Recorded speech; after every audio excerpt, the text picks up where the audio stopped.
बच्चों आज हम मेमोरी के टॉपिक को करने वाले हैं। ये टॉपिक यूजी नेट पेपर 1 का जो यूनिट नंबर 8 है, आईसीटी का एक काफ़ी इंपॉर्टेंट टॉपिक है। इसके अगर वेटेज की बात करें तो जो बेटा हाल फिलहाल में भी एग्जाम हुए हैं या फिर इसके पिछले 10 सालों के एग्जाम के पैटर्न को देखा जाए तो मेमोरी से क्वेश्चंस पूछे ही गए। तो मैं आपको इसे बहुत ही सिंपल तरीके से समझा दूंगा और साथ ही साथ 2012 से लेके दिसंबर 2025 तक के क्वेश्चंस को वन बाय वन करते चले जाएंगे जो टॉपिक मेमोरी से पूछा गया है। तो मैं कुछ क्वेश्चंस को आपको दिखा भी देता हूँ कि कैसे मेमोरी के क्वेश्चंस आए हैं और किस तरह से इसके सोल्यूशन बनाए जाएंगे। जैसे मान लिया जाए ये क्वेश्चन नंबर 24 देख रहे हैं कि when a computer is booting BIOS is loaded, ये क्या होगा इसके बारे में जानेंगे। और भी क्वेश्चंस हैं, जरा देख लीजिए। जैसे ये वर्चुअल मेमोरी का क्वेश्चन है बेटा 18 नंबर क्वेश्चन कि वर्चुअल मेमोरी क्या होता है। एक 16 नंबर क्वेश्चन गीगाबाइट क्या है। तो इस तरह से काफ़ी क्वेश्चंस पूछे गए हैं। तो हम इसे बहुत ही सिंपल तरीके से समझेंगे और करने वाले। तो चलिए मैंने आपको इंट्रोडक्शन बता दिया कि किस तरह के पार्ट है, उसके क्वेश्चन कैसे पूछे जाए। तो वन बाय वन और ये सारे क्वेश्चन जैसे जैसे हम टॉपिक पढ़ते चले जाएंगे उसके साथ ही ये टॉपिक हमारा ये पॉइंट हम सॉल्व करते चले जाएंगे, जिससे क्या होता है कि आपको एक तरह का असेसमेंट मिलेगा कि एग्जाम कैसे होता है। जैसे जो कई बच्चे पहली बार पढ़ रहे होंगे तो उनको कहीं समझ में नहीं आता कि क्वेश्चन कैसे पूछे जाते, तो बेटा टॉपिक के साथ पीवाईक्यू कर लेने से वो चीज़ें आपको काफ़ी आसान हो जाएगा। आप जान पाओगे कि एग्जैक्टली एग्जामिनेशन का पैटर्न क्या। तो स्टार्ट करते हैं बेटा टॉपिक को, देखिएगा। पहले अगर मैं बात कर लेता हूँ कि भाई मेमोरी क्या है, तो देखिए बेटा अगर मेमोरी को डिफाइन करूँ तो मेमोरी बोला जाता है it is nothing but a storage, एक स्टोरेज डिवाइस है। जैसे अगर मैं बात कर लूँ कि मेरे को पानी स्टोर करना है तो मैं किसी तरह का बोतल का इस्तेमाल करता हूँ, है ना। जैसे बोतल होता है, कपड़े को स्टोर करना है तो अलमीरे का इस्तेमाल करते हैं, किताबों का करना है तो बुक सेफ का इस्तेमाल करते हैं। तो एज इट इज ये भी एक स्टोरेज डिवाइस है, समझे। अब समस्या ये आती है जैसे बोतल में पानी स्टोर किया जाता है और बुक सेफ में बुक स्टोर किया जाता है, तो अगर ये स्टोरेज डिवाइस है तो इसमें स्टोर किया जाता है, क्या किया जाता है। तो बेटा इसके अंदर जो स्टोर किया जाता है वो स्टोर किया जाता है बाइनरी डेटा। बाइनरी डेटा, ये याद रखिए बेटा, बाइनरी डेटा को इन्फो स्टोर किया जाता है। अब बात आ गया सर ये बाइनरी क्या है। तो बाइनरी की अगर मैं बात कर लूँ तो जरा देखो यहाँ पे बेटा, आपको बहुत बेहतर तरीके से समझ। अब कोई कहा कि बाइनरी क्या है, तो देखो बाइनरी के अंदर जो है, बाइनरी का मतलब होता है जीरो और वन। अब ये जीरो वन क्या है इसे समझना। जैसे अगर मैं इंग्लिश लैंग्वेज की बात करता हूँ, कोई भी आप इंग्लिश लैंग्वेज आप पढ़ते हैं, इसके अंदर टोटल अल्फ़ाबेट्स कितने होते हैं, 26 अल्फ़ाबेट्स होते हैं। और इस 26 अल्फ़ाबेट से आप दुनिया के हर एक बातों को रिप्रेजेंट कर सकते हैं, लिख सकते हैं, बोल सकते हैं। एज इट इज अगर मैं हिंदी लैंग्वेज की बात करता हूँ, देखना बेटा इसके अंदर आपके पास 50 प्लस अल्फ़ाबेट्स होते हैं जिससे आप कुछ भी बातें बोल सकते हैं, समझ सकते हैं, लिख सकते हैं। लेकिन जब बात करें कंप्यूटर लैंग्वेज की, ये बेटा इसके अंदर सिर्फ दो अल्फाबेट्स होते हैं, जीरो और वन। अब ये जीरो वन से भी आप दुनिया की हर एक बातें को लिख सकते हैं, समझ सकते हैं, पढ़ सकते हैं, बोल सकते हैं। लेकिन ये जीरो वन समझता कौन है, तो सिर्फ कंप्यूटर। तो कंप्यूटर क्या कहता है कि तो इस केस में और इन्हीं दोनों पॉइंट्स को बेटा बाइनरी कहा जाता है, बाइनरी रिप्रेजेंटेशन या फिर कंप्यूटर लैंग्वेज। इसके अकॉर्डिंग अगर आप किसी को हेलो बोलते हो तो एक्चुअली ये हेलो होता ही नहीं है, ये होता है जीरो वन का कॉम्बिनेशन। ये कन्वर्ट कौन करता है, तो इनपुट डिवाइस। मैं ये बात इसलिए बोल रहा हूँ कि अगर आप ये वीडियो पहली बार देख रहे हैं, इससे पहले मैंने आपको नंबर सिस्टम का क्वेश्चन बनाया हुआ है, टॉपिक पढ़ाया हुआ है, वहाँ जाके देखना कि जैसे आप मोबाइल में, आप अपने मोबाइल में यहाँ पे माइक लगा है, आप यहाँ पे हेलो बोलते हो, तो ये माइक क्या करता है, आपके टेक्स्ट को लेता है और यहाँ से इसे जीरो वन में कन्वर्ट कर देता है। क्लियर, तब कंप्यूटर को समझ में आता है अच्छा यूजर जो है आपको जीरो वन के कॉम्बिनेशन से हेलो बोलना चाहता है। तो ये यही चीजें होता है हमारे पास जीरो वन। तो जीरो वन क्या करता है, एक तरह का रिप्रेजेंटेशन है बेटा, किसी भी ह्यूमन लैंग्वेज को जीरो वन में ये रिप्रेजेंट कर देता है। ये बात समझ में आ गया। अब भाई थोड़ा कंप्यूटर की बात करें तो कंप्यूटर में जब हम कोई डाटा प्रोसेस करते हैं, इससे हम कोई रॉ डाटा डालते हैं और यहाँ से डाटा प्रोसेस होने के बाद आपके पास आउटपुट आता है। ये आउटपुट डेटा को ही हम लोग बेटा यहाँ पे इंफॉर्मेशन कहते हैं। इंफॉर्मेशन कहने का मतलब कि जो कि एक मीनिंगफुल सेंस रखता है। तो उसी चीज को स्टोर, जैसे कोई चीज आपने प्रोसेस किया, आपने फोटो खींच लिया, तो आप क्या करते हो, एक जब आप फोटो खींचते हो तो वो आपका एक आउटपुट के रूप में आपका एक इमेज बन जाता है, तो उसे आप स्टोर करना चाहते हो। तो इसी चीज को स्टोर करने के लिए जिस डिवाइस की जरूरत पड़ती है तो हम लोग मेमोरी कहते हैं। यानी आप कहते हो कि सर ये मेरा फोटो है, ये देखो ऐसे हटा, ये आपका फोटो है, ये लो। ये आपका फोटो है। तो एक्चुअल में ये फोटो नहीं है, उसके अंदर 0101 का कॉम्बिनेशन चल रहा होता है। तो आप जब फोटो स्टोर करते हो तो इसके पीछे बैकग्राउंड में ये वाली वैल्यू आपकी डली होती है। तो इसको स्टोर किया जाए तो आप फोटो को स्टोर करते हैं, लेकिन सही मायने में कंप्यूटर उसे 0101 के फॉर्म में स्टोर करता है। लेकिन जब आप इसे क्लिक करते हो ना, तो यही 01 वापस कन्वर्ट होकर फोटो में बन जाता है।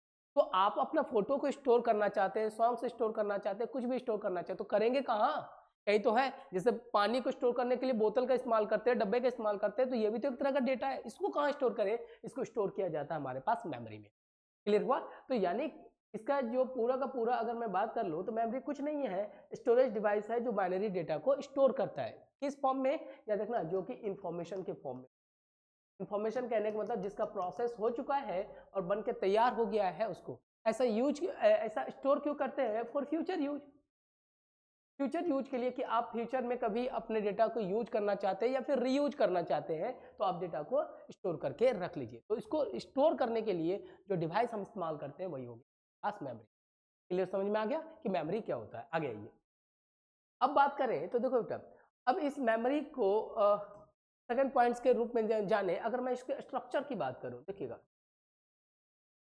अगर मैं इसके स्ट्रक्चर की बात करूं तो मेमोरी को स्टोर कैसे किया जाता है, यानी इस डेटा को अगर मुझे स्टोर करना हो तो इसके अंदर डब्बे या फिर रखने का तरीका क्या होता है? देखो बेटा, इसके स्ट्रक्चर को रिप्रेजेंट करूं तो इसका स्ट्रक्चर इस तरह का होता है। आप कोई भी मेमोरी या पेन ड्राइव देखते हैं तो वो इस तरह के स्ट्रक्चर के रोम फॉर्मेट में होता है। ध्यान से समझ, इसी में कई सारे, अभी मैंने एक क्वेश्चन दिखाया था कि जो हार्ड डिस्क है या डिस्क है उसके छोटे पार्ट में डिवाइड किया जाता है, उसको क्या बोलते हैं मैं बाद में बताऊंगा, उससे सेक्टर बोलते हैं। तो बस एज इट इज, अगर मेमोरी को कोई भी एक चिप ले लीजिए, मेमोरी को अगर मैं बात करूं तो देखिए इस तरह के गड्ढे बने होते हैं, छोटे छोटे सेल्स बने होते हैं। ये रो और कॉलम के फॉर्मेट में होता है। जैसे मैंने 5 स्टोर करना है, 5 की वैल्यू क्या होती है? 101, ये कुछ होता है। आपको 6 की वैल्यू क्या होता है? 110, ये कुछ तो होता है। ये कैसे होता है? मैंने नंबर सिस्टम का एक वीडियो बना रखा है, तो आप उसे देख लीजिएगा तो आपको पता चल जाएगा कैसे। जैसे 25 को मुझे स्टोर करना है, इसकी वैल्यू क्या था? 11001, ये कुछ था। तो अब मुझे स्टोर करना है, तो मेमोरी जो होता है, कोई भी मेमोरी, वो रो और कॉलम के फॉर्मेट में, समझे? जैसे ये रो 1 है, 2 3 4 5 6, इस लाइन को रो बोलते हैं, इसको कॉलम बोला जाता है। जैसे A B C D E, इस तरह से तो कॉलम के रूप में। इसमें अगर आप एक छोटे से पार्ट की बात करते हैं तो देखो बेटा, यहाँ देखो, इसमें से कोई एक छोटा पार्ट इस तरह से निकाल लीजिए तो इसको बोला जाता है सेल। क्लियर? और हर एक सेल में आपके पास 1 बिट डेटा स्टोर होता है। 1 बिट कहने का मतलब या तो एक 0 स्टोर होगा या फिर 1 स्टोर होगा, ये बात है। तो इसको बोला जाता है सेल। अब जब कोई डेटा है, जैसे मैं 25 को स्टोर करना चाहता हूँ, तो इसके अंदर कितने सेल की जरूरत पड़ेगी? 1 2 3 4 5। तो अगर मैं यहाँ से लेकर यहाँ से, बाई में मान लो इस वाले की बात करूँ, यहाँ से लेकर यहाँ तक डेटा में मैं स्टोर करता हूँ इसे 11001।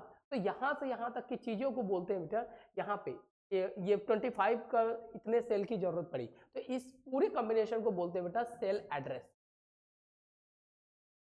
क्लियर है? अब ये सेल एड्रेस क्या करता है बेटा? ये सेल एड्रेस आपके डेटा को प्रॉपर लोकेशन देता है। ये जो है एक इसको लिखा कैसे जाता है? रो बाय कॉलम के रूप में। क्लियर है? जिसमें इसमें रो कितना हो जाएगा? 4। अगर मैं कॉलम की बात करूं, कॉलम कितना हो गया? C D E F G, इस तरह से C2F इस तरह से लिखा जाता है। तो इससे आपको सेल एड्रेस से आपके किसी भी डेटा को एक प्रॉपर लोकेशन, इससे क्या होता है कि डेटा को एक प्रॉपर,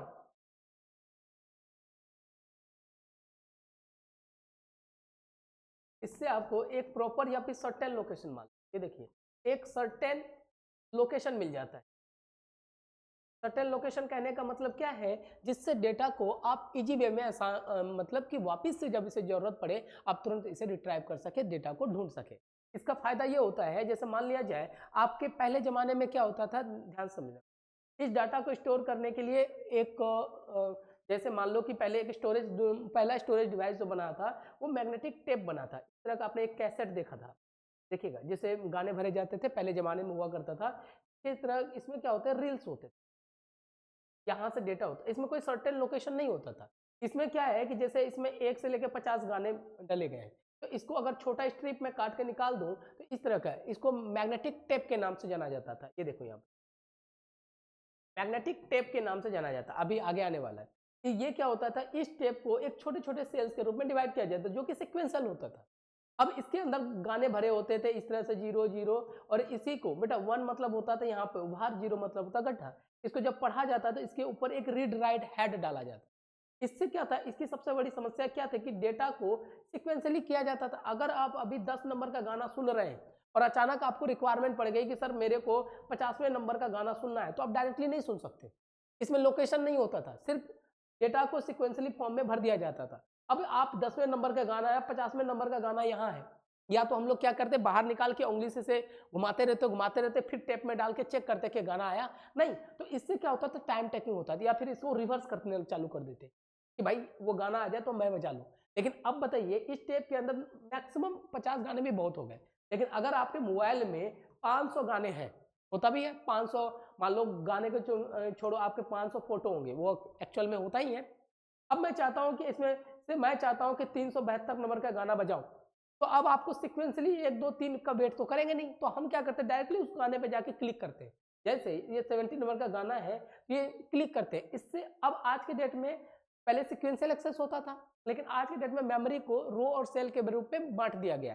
यानी जब ये गाना आप स्टोर कर रहे थे, इसको यहां से यहां तक कोई एक सर्टेन प्रॉपर लोकेशन दे दिया गया। देखो यहाँ पे, जैसे ये गाना यहाँ तक है, तो इसको एक सेल लोकेशन दे दिया कि ये 72 नंबर का गाना है, यहाँ से स्टार्ट होगा। जब आप इस गाने को इस तरह से क्लिक करते हैं, तो वो गाना यहाँ से बजना ऑटोमेटिक चालू हो जाता है।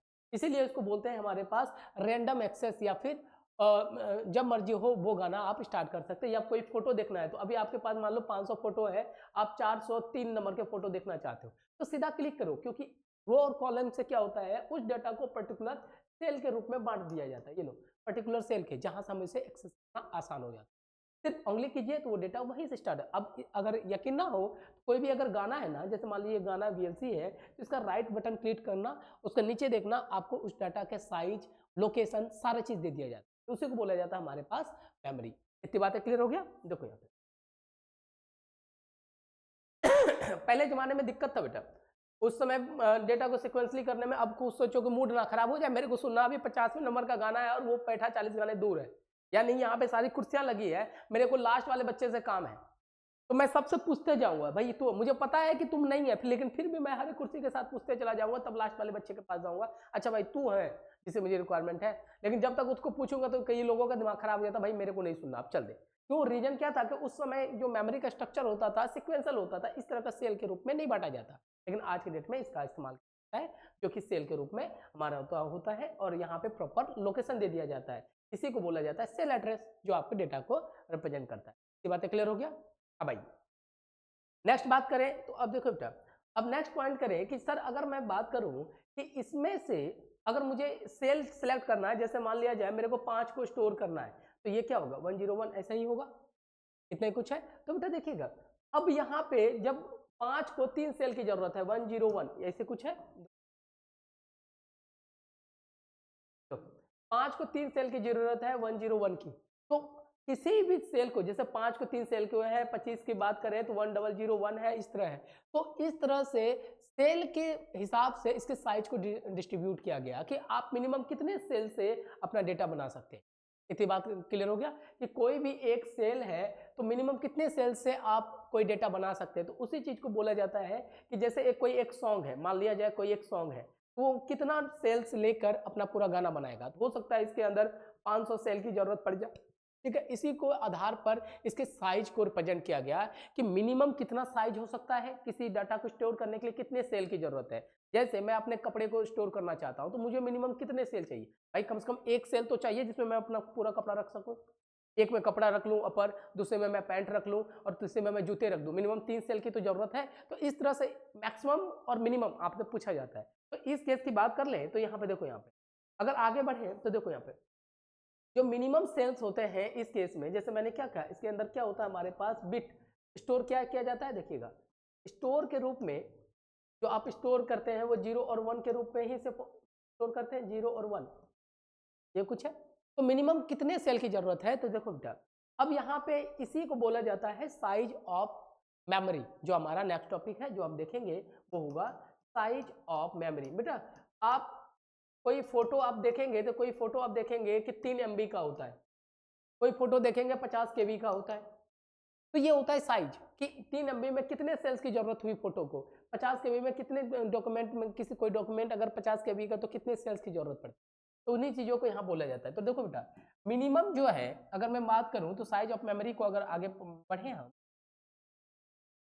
इस केस में क्या होता है कि कोई भी डेटा को स्टोर करना हो, कोई भी डेसिमल डेटा, जैसे मैं 5 की बात कर लेता हूँ, देखो यहाँ पर तो मिनिमम 5 की बात करें तो इसको मिनिमम 3 सेल की जरूरत है। तो किसी भी डेसिमल डिवाइस को अगर स्टार्ट करना हो तो मिनिमम जो है हमारे पास वो 3 सेल्स की जरूरत होती है।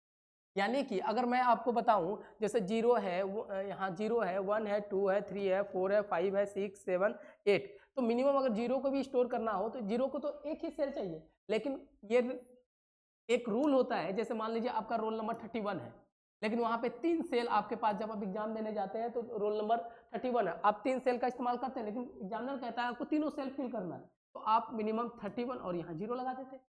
एज इट इज किसी भी डेसिमल नंबर को स्टोर करना हो तो मिनिमम 3 सेल से ये स्टार्ट होता है। 1 को स्टोर करना हो तो ये 001 होता है, ये होता है हमारे पास 001। इस तरह 2 का जो बाइनरी नंबर होता है वो 10 होता है, तो फिर भी 3 सेल के उसको बनाना। 7 तक देखिए, 7 तक की वैल्यू 111 होता है, इसको 3 सेल की जरूरत पड़ती है। लेकिन 8 की बात कर दे तो ये 4 सेल की जरूरत पड़ती है। क्लियर हो गया? तो अब इसके पूरे मिनिमम साइज जो होता है किसी भी डेसिमल नंबर को स्टोर करने के लिए आपको 3 सेल की जरूरत पड़ जाती है। तो इसी सेल्स के साइज के हिसाब से मेमोरी को अलग अलग पार्ट्स में बांटा गया है। तो उसी पार्ट्स को अब हम पढ़ने वाले हैं। देखो यहाँ पर, ये पे करा दो।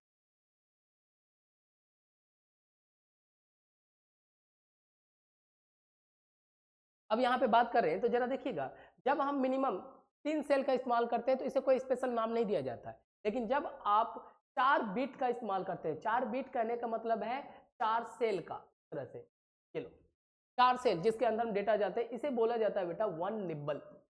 1 निब्बल के बराबर होता है। यानी कोई एक डेटा 4 बिट का इस्तेमाल करता है, यानी 4 सेल की जरूरत पड़ती है, तो उसे 1 निब्बल की बात करते हैं। एज इट इज पहला पॉइंट। दूसरा, अगर देखो एक सेल में क्या स्टोर होता है, एक बिट स्टोर होगा। देखो या तो 0 होगा या फिर 1 होगा, इसी को बोलते हैं 1 बिट स्टोरेज। एक सेल एक ही बिट लेगा, बिट 0 या फिर 1। तो 4 बिट का अगर एक एड्रेस बन गया, एक सेल बन गया, तो उसको क्या बोलेंगे हम लोग, एक निम्बल। एज इट इज अगर एक 8 बिट का अगर मेरे कोई डेटा स्टोर करना है, यानी 8 बिट करने का मतलब कितने सेल्स, 8 से 7, सॉरी 8 सेल, 1 2, ये देखो अब यहाँ पे 1 2 3 4 5 6 7 और 8। तो 8 बिट का अगर मेरे पास कोई एक डेटा है जो 8 बिट सेल लेता है, तो इसको बोला जाता है बेटा 1 बाइट के बराबर। क्लियर है? अब देखो यहाँ पे, अब यहीं से स्टार्ट हो जाता है हमारा साइज। ये पॉइंट हमेशा ध्यान रखना। अब आगे मैं डायरेक्टली कर देता हूँ। अब यहाँ पे एक बाइट बराबर कितना हो गया आपके पास, 8 बिट। ये क्वेश्चन आया हुआ है, अभी मैं दिखा भी देता हूँ। एज इट इज इसको अगर मैं बात कर लूँ कि अगर मेरे पास इसी में 1024 बाइट हो जाए, यानी इसे बोला जाता है 1 KB, इसे बोलते हैं किलोबाइट। इतनी बातें समझ में आ गया? यानी 1024 बाइट कहने का मतलब क्या है, इसे ध्यान समझना। 1024 बाइट बोला गया है, यानी 1024 गुना 8 गुना बाइट, एक बाइट को क्या लिख सकते हैं हम, 8 बिट, 8 बिट। अब यानी कि कोई एक डेटा कहता है कि मेरा 1 KB है, जैसे मेरा एक फोटो है वो 1 KB का है, तो उसके अंदर इतने सेल्स होंगे बेटा, 1024 गुना 8 कर लीजिए, इतने सेल्स इसके अंदर होना चाहिए। यानी एक फोटो मेरा देखो इतना सेल्स लेता है। आपको मैंने क्या कहा कि कोई भी फोटो अगर आप खींचते हैं तो वो एक्चुअल में फोटो नहीं है, उसके पीछे 0 1 का कॉम्बिनेशन चल रहा होता है।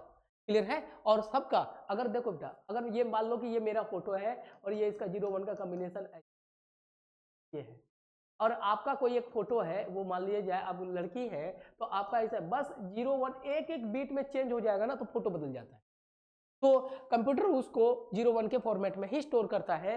तो वही चीज़ है, अगर आपका कोई फोटो 1 KB का है तो आपको इतने सेल्स की जरूरत पड़ेगी। फिर आइए उल्टा कर दीजिए। अब यहाँ चौथा चीज कीजिए कि अगर मैं 1024 KB की बात कर लूँ किलोबाइट को, तो बेटा ये होता है 1 MB के बराबर, इसे बोलते हैं 1 मेगाबाइट। देखो अभी आप पूरी तरह से समझ लीजिए, अभी मैं PYQ में ले चलूंगा। या फिर 1 मेगाबाइट की अगर मैं तोड़ूं तो देखो बेटा, यहाँ पे देखो समझाता हूँ इसके अंदर कितना। अगर कोई कहता है कि मेरे पास 1 MB का फोटो है, तो 1 MB कहने का मतलब क्या है, देखो इसको पीछे लेके चलिए। 1 MB बराबर कितना हो जाएगा, 1024 KB। फिर यहाँ पे चलो 1024 KB की जगह क्या लिख सकते हैं हम, 1024 बाइट। 1024 बाइट। फिर आगे क्या लिख सकते हैं हम, ये देखिएगा 1024 गुना 1024 और एक बाइट बराबर कितना होता है 8 बिट। अब देखिएगा अगर आपका एक फोटो है 1 MB का, तो देखो बेटा इतने गड्ढों या सेल्स की आपको जरूरत पड़ती है। ये होता है 0-1 का कॉम्बिनेशन, जिसको कंप्यूटर समझता है 0-1 के फॉर्मेट में। देख रहे हैं आप, और इसी से अभी क्वेश्चन आए। और इसी 1 मेगाबाइट को बेटा अब इन सब को करेंगे ना, तो ये गुना करने के बाद 1 मिलियन के बराबर हो जाता है। 1 मिलियन देखिएगा, इसलिए एक मेगाबाइट को देखिएगा, एक मेगाबाइट को यहाँ पे मैं लिख देता हूँ इसे 1 मिलियन, ये देखिएगा 1 मिलियन बाइट के बराबर होता है। 1 मिलियन करने का मतलब 10 लाख। आप कहेंगे एक फोटो मेरा 10 लाख बाइट के बराबर होता है। जी हाँ बेटा, बिल्कुल सही कह रहे हैं। और ये 0-1 इतना छोटा होता है ना, एक सुई के नोक को तोड़ लीजिए और उसको लगभग 10 लाख से भाग कर दीजिए, उतना छोटा होता है। इसको आप नंग के ऐसे आंखों से नहीं देख सकते हैं। ये होता है हमारे पास 1 MB। अब इसी को उल्टा करते चले जाइए। अब देखिए साइज का स्ट्रक्चर बनता चला जा रहा है। उसके बाद 5वें में चले जाओ, इसी में 10 बेटा 1024 को the magical numbers of computer science बोला जाता है। 1024 कहने का मतलब होता है, इसमें ये देखो बेटा, इसका मतलब होता है 2 to the power 10।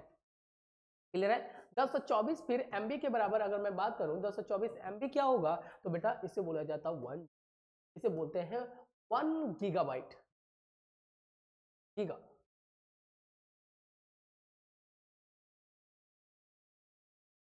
1 गीगाबाइट देखिए, और इसे बोला जाता है बेटा 1 बिलियन। अब इसे एक बात करें, ये देखिएगा ये 1 बिलियन बाइट के बराबर होता है। यानी जैसे मैंने अभी थोड़ी देर आपको पहले ये वाला बताया था, इसी को अगर मैं 1 MB के बजाय इसे ऊपर कर दूं, तो देखिएगा इसे 1 GB कर दूं हमें, देखिएगा 1 GB के बराबर कितना हो जाएगा 1024 MB।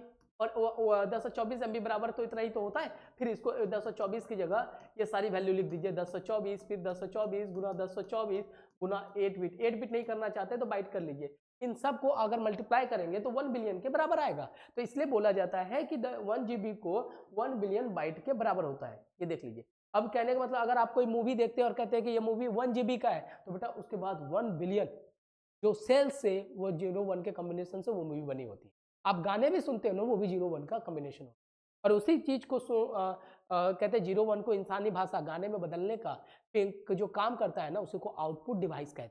मैंने लास्ट क्लास में आपको बताया हुआ था, जैसे आप फोटो खींचते तो वो तो 0-1 होता है, लेकिन जब आप उसे क्लिक करते हो तो आपका जो मॉनिटर है, आउटपुट डिवाइस है, उसे फिर उस 0-1 को फोटो के रूप में बदल देता है, जिससे इंसान और कंप्यूटर के बीच जो कम्युनिकेशन हो पाता है और समझ पाता है इंसान भी और कंप्यूटर भी। कंप्यूटर अपनी भाषा में समझा रहा है और इंसान अपनी भाषा में उसे समझ रहा है। समझे? ये है हमारा बाइनरी। भाई अब इस पैटर्न को आगे ले चल लीजिए। 1 GB है, छठे चीजें की बात करें तो वो 1024 GB बराबर जो होता है 1 TB के बराबर होता है, जिसको 1 टेराबाइट। देखो बेटा टेराबाइट, इसको 1 ट्रिलियन,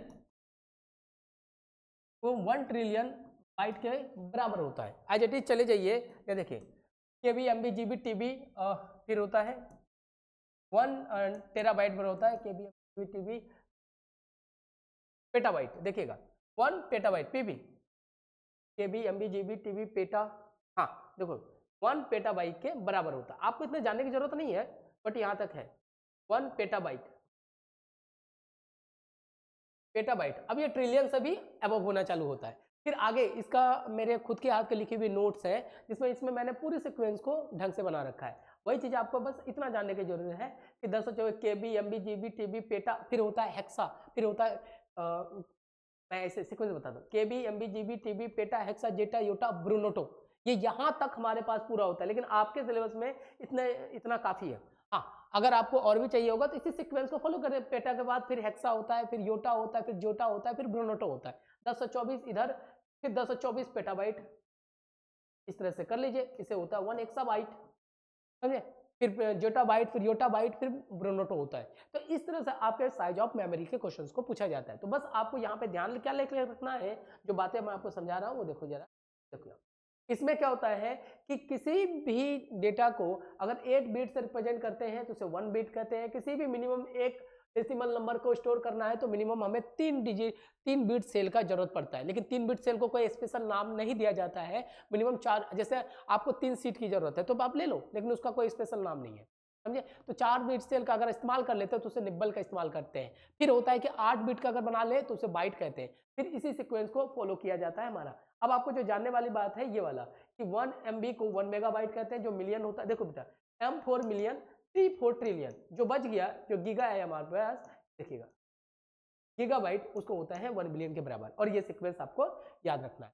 इतनी बातें समझ में आ गया कि हमने शुरुआत से क्या किया है, एक बार देख लीजिए। मैंने आपको समझा दिया कि मेमोरी क्या है। मेमोरी का स्टोरेज डिवाइस है जो बाइनरी डेटा को स्टोर करता है, जो कि इंफॉर्मेशन के रूप में होता है, यानी कि जो प्रोसेस हो जाए। आप कभी रॉ डेटा यानी कच्चे माल को नहीं स्टोर करते, तो इसको स्टोर किया जाता है। और मेमोरी का स्ट्रक्चर होता है रो और कॉलम के रूप में, जहां पे किसी एक पर्टिकुलर पार्ट को हम सेल कहते हैं। लेकिन एक डेटा को स्टोर करने के लिए अगर 3 सेल की जरूरत पड़ती है तो मेमोरी इस सभी सेल को मिलाकर एक सेल एड्रेस दिया जाता है, जो कि रो और कॉलम के फॉर्मेट में होता है। और इससे क्या होता है, उस डेटा को एक सर्टेन लोकेशन मिल जाता है जिससे उस मेमोरी को एक्सेस करना है। एक्सेस कैसा, रैंडम, मतलब करोड़ों के बीच में अपना डेटा को तुरंत एक्सेस कर लेना, टक करा।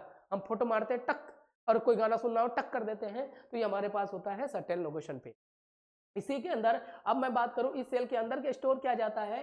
देखो बेटा, इस सेल के अंदर स्टोर किया जाता है 0-1 के बिट को, हर एक को। एक सेल के अंदर एक बिट होता है। अब यहाँ पे किसी डेटा को 3 बिट सेल की जरूरत है, तो एक डेसिमल नंबर को स्टोर करने के लिए मिनिमम 3 बिट सेल की जरूरत पड़ जाती है। लेकिन जब 4 बिट सेल का जरूरत पड़ता है उसे निब्बल कहते हैं। फिर 8 बिट का 1 बाइट कहते हैं। फिर इस सीक्वेंस को आप बढ़ाते चले जाओ तो हमारा काम बन के तैयार हो जाता है। ये हुआ आपके पास। हाँ, आपको यह मैंने बार बार कहा है, इसके आगे भी है KB, MB, GB, TB, peta, hexa, zetta, yotta, ब्रूनोटो। इसका असाइनमेंट में मैंने बहुत ही, देखो बेटा, मैंने असाइनमेंट बहुत ही ढंग से और प्रॉपर रिसर्च करके लिखा है। जैसे जरा भी चेंजेज होते हैं इसमें तो मैं उसमें असाइनमेंट में चेंज करके बच्चों को डिस्ट्रीब्यूट। तो जो बच्चों के पास असाइनमेंट नहीं है या फिर चाहते हैं तो बेटा बिल्कुल कॉल कर लेना आप, या फिर मैसेज डाल देना। इसके कोई पैसे नहीं है, आपको soft copy free of cost मिल जाएगा, क्योंकि मेरे हाथ का लिखा हुआ है तो मैं बहुत रिसर्च करके चीज़ें लिखी। इतनी बातें समझ में आ गया। अब आपने जितना पढ़ा है इससे रिलेटेड कुछ क्वेश्चन कर लेते हैं। देखो यहाँ पे तो आपको चीज़ें पता चलेगा कि हमारे क्वेश्चन आते कैसे। तब आपको कहेंगे कि बस यही है। जी हाँ, बिल्कुल यही है। कोई रॉकेट साइंस नहीं है कि आपको सरदर्दी होगा। जैसे देखिएगा, पहले नंबर क्वेश्चन से एक बात करूं, देखिएगा minimum numbers of bit required to store 3 digit decimal number. किसी भी डेसिमल नंबर को स्टोर करने के लिए जस्ट अभी मैंने पढ़ाया कि कितने मिनिमम बिट की जरूरत है, यानी 3, मिनिमम 3 की जरूरत है। जैसे 5 को कितना चाहिए, 101, 3 चाहिए 6, 110, 7, 11, 7 के बाद 8 जो होता है तब 4 बिट की जरूरत होती है। हमारा आंसर क्या, 3। क्लियर हो गया। ये देखिएगा नेक्स्ट अगर मैं बात कर लेता हूं तो देखो यहाँ पे 1 बाय 1 करवा देता हूँ, पता चल जाएगा। अभी देखो बेटा, जैसे अभी आपने पढ़ा हार्ड डिस्क को डिवाइडेड। जैसे हार्ड डिस्क क्या होता है, देखो यहाँ पे बेटा आपको बताऊंगा आगे कि हार्ड डिस्क का जो फंक्शन होता है ना वो इस तरह का होता है, सर्कल के रूप में। यहाँ पे एक आपने भी देखा होगा, इस स्टेज में चीजों को ऐसे जोड़ा जाता है। तो इसको अब सेल ना बोल के सेक्टर बोलते हैं। जैसे वहां मैंने कहा ना, रो कॉलम में सेल बोलते हैं, वहां सेक्टर बोलते हैं। हम देखेंगे बाद में क्या होता है सेक्टर, अभी इसको जाने दीजिए। देखो अब आइए क्वेश्चन नंबर 16। अब ये तो बना सकते हैं। आपको पता है कि 1 गीगाबाइट कितना बड़ा है, आपको अभी मैंने पढ़ा है केबी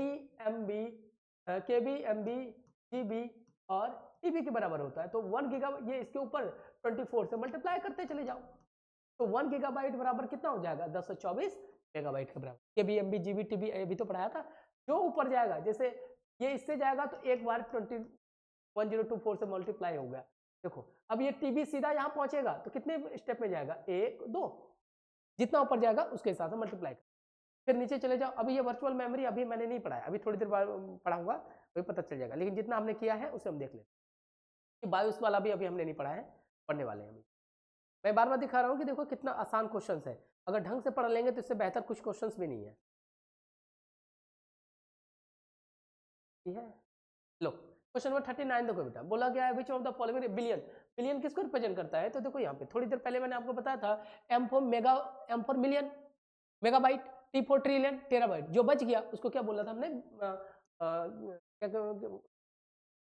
गीगाबाइट। ये लो, ये है ना, ये देखो ठीक है ना, गीगाबाइट 1 बिलियन के बराबर, एम फॉर मिलियन। और ये पूछा गया है कि बिलियन किसके बराबर होता है, 1 गीगाबाइट के बराबर। देख लीजिए कितना क्वेश्चन है आपका। बेटा सिंपल तब होता है जब इसको ढंग से पढ़ाया जाए और तरीके से ये समझा जाए।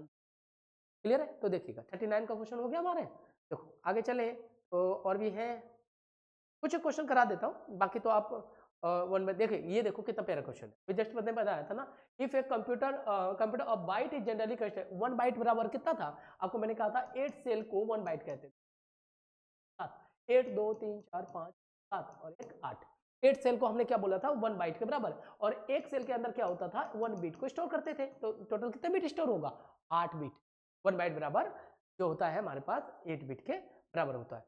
नेक्स्ट आगे चलें तो और भी कुछ क्वेश्चंस हैं, ये लो अभी देखना, ये अभी हम पढ़ने वाले हैं कि ये रोम क्या होता है, रैम क्या है, अभी आने वाला है टाइप्स ऑफ मेमोरी, अभी तो हमने ये भी पढ़ने वाले हैं,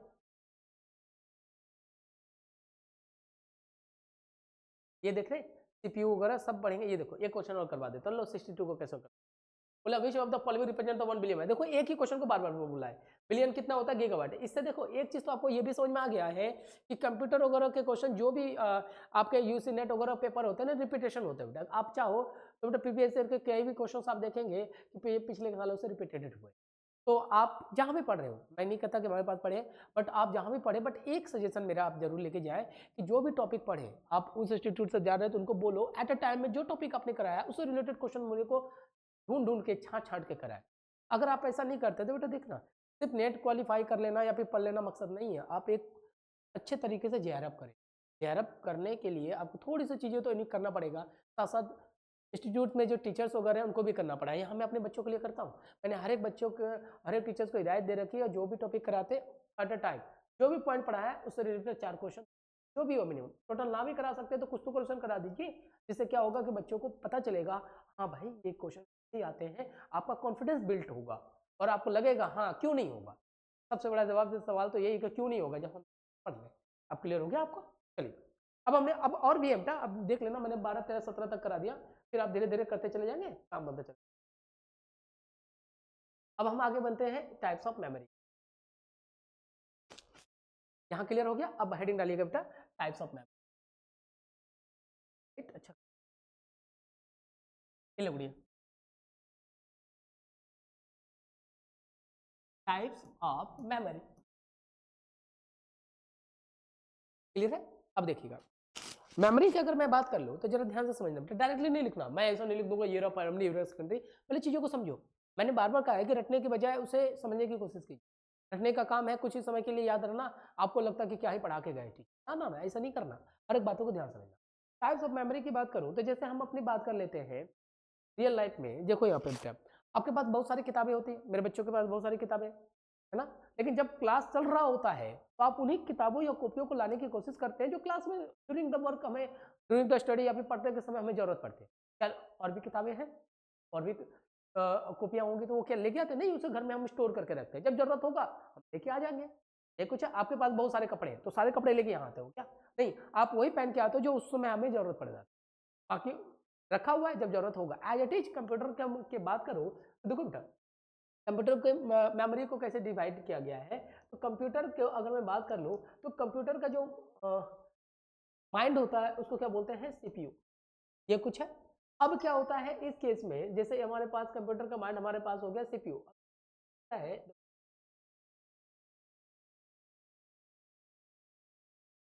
सीपीयू, और ये कब होता है जब ये वर्किंग होता है, सीपीयू कब काम करता है ये वर्किंग के समय में, ये कुछ है।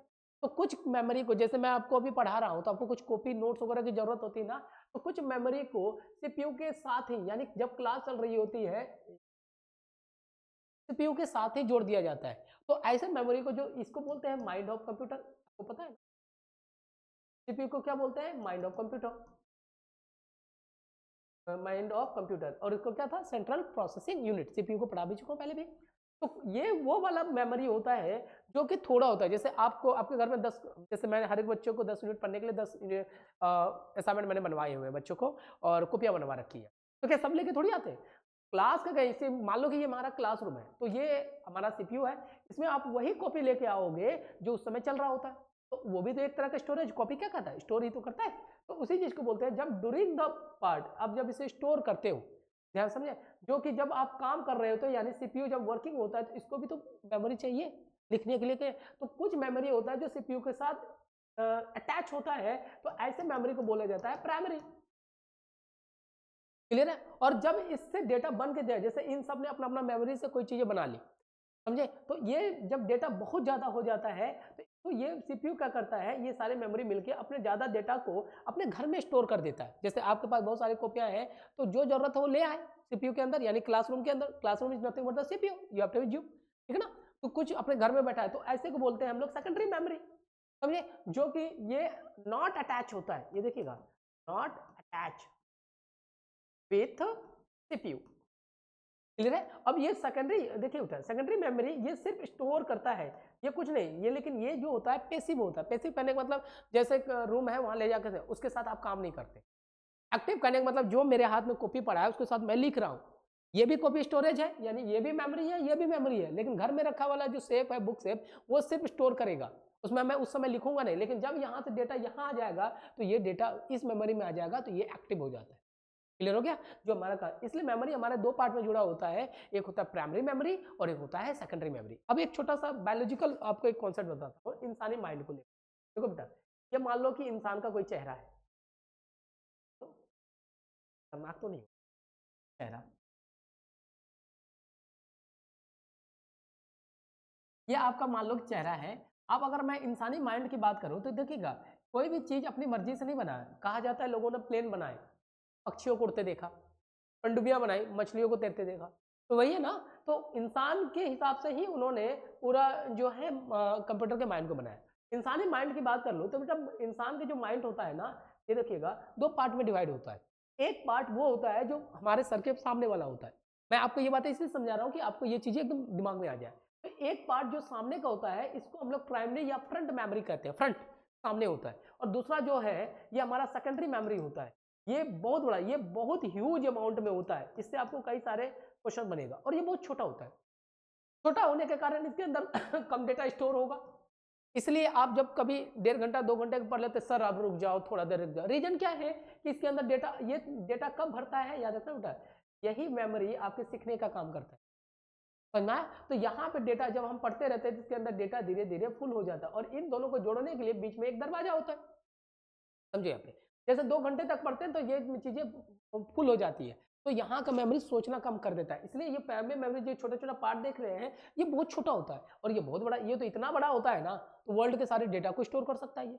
लेकिन एज इट इज इंसानी भाषा, इंसान के हिसाब से बात करें तो ये बहुत छोटा होता है। ये ज्यादा से ज्यादा कोई भी काम करे, 1 से 2 घंटे से ज्यादा का डेटा ये स्टोर नहीं करता। अगर करने की कोशिश करते हैं लोग, जबरदस्ती तो कर लेते हैं, बट वो चीजें हैंग ओवर होना लगता है। रीजन क्या है कि ये बहुत लेस साइज होता है, समझे? हाँ, याद रखना। और सेकेंडरी मेमोरी में डेटा कभी ये सिर्फ स्टोरेज है, डेटा को ले जाता है और लेके जाता है, बाहर निकालता है, ठीक है? ये सिर्फ आपको स्टोर करने का काम करता है, इसके अलावा ये कोई काम नहीं करता, सिर्फ स्टोर करेगा और लेके जा। अब इसके अंदर डेटा कब स्टोर होता है, जैसा देखो बेटा, जैसे मैंने कोई टॉपिक आपको पढ़ा दिया, ठीक है, आप घर पे जाके प्रैक्टिस करते हैं और बेटा एक चीज बताओ, जो डेटा सेकेंडरी मेमोरी में स्टोर हो गया, ध्यान में रखिएगा, वो कभी भी नहीं मिटता। यानी कि जो डेटा सेकेंडरी मेमोरी में स्टोर हो गया वो कभी नहीं हटता। लेकिन इसमें स्टोर कैसे करेगा, माइंड डायरेक्टली नहीं कर देता, इसके लिए आप पढ़ते हैं। जैसे मैंने आईसीटी का टॉपिक आपको पढ़ा दिया, आप घर पे जाकर प्रैक्टिस करने लगे। ये दरवाजा तभी खुलता है जब, जैसे बोतल में पानी डाल रहे हैं, पानी कब बाहर निकलता है, जब पूरा ओवरफ्लो हो जाए। तो आप जब आईसीटी मैंने पढ़ा दिया मेमोरी के टॉपिक को, देखो यहाँ पे मेमोरी के टॉपिक पढ़ा दिया, इसके अंदर डेटा वही मेमोरी के टॉपिक फुल होने लग गया, फुल होने लग गया, फुल होने लग गया, तब ये यहाँ का दरवाजा यहाँ का खुल जाता है और यही टॉपिक यहाँ पे ट्रांसफर होके फिट हो जाता है और यहाँ पे सेकेंडरी मेमोरी में जाके स्टोर हो गया। और जब सेकेंडरी मेमोरी में स्टोर हो गया तो ये एक बहुत, कहते हैं ना, ब्रह्मांड है ये, इसके अंदर बहुत सारा डेटा है। और ये अब ये निकलेगा कब, जब, अच्छा एक गाना सुनाता हूँ आपको, देखो मैं कुछ बोल रहा हूँ, देखो सिंपल सी बात बोल, मैंने कहा जन गण मन, इतने से बात, आगे क्या होगा आपके दिमाग ने अप्लाई कर दिया, समझ में? क्योंकि जन गण मन आपके सेकेंडरी स्टोरेज में, माइंड के बैक पार्ट में है। और ये तब निकलता है जब आप एग्जाम के समय आपके जो 5 सेंस ऑर्गन है उसे देखता है, सुनता है या फिर महसूस करता है, तब ये यहाँ से आपको मैंने कहा जन गण मन, कान ने सुना तो सीधा माइंड को अप्लाई करता है, इसके न्यूरॉन्स को, तो भाई ये गाना है तेरे अंदर, ये बहुत हाई स्पीड, लाइट्स के भी हाई स्पीड से, तो तुरंत उसको माइंड के भेजता, हाँ है ना, अधिनायक जय। तो एज इट इज, और इसी मेमोरी में डेटा स्टोर करने के लिए आप यहाँ पे पढ़ते हैं, बात समझ में आए? इसलिए ये बहुत, और ये सामने की मेमोरी जो होती है ना बहुत फास्ट होता है, बहुत एक्टिव होता है, तो होता है ये सिर्फ स्टोर। एज इट इज इंसानी भाषा को देखकर आपके मेमोरी को 2 पार्ट में बांटा गया है। क्लियर हुआ? चलो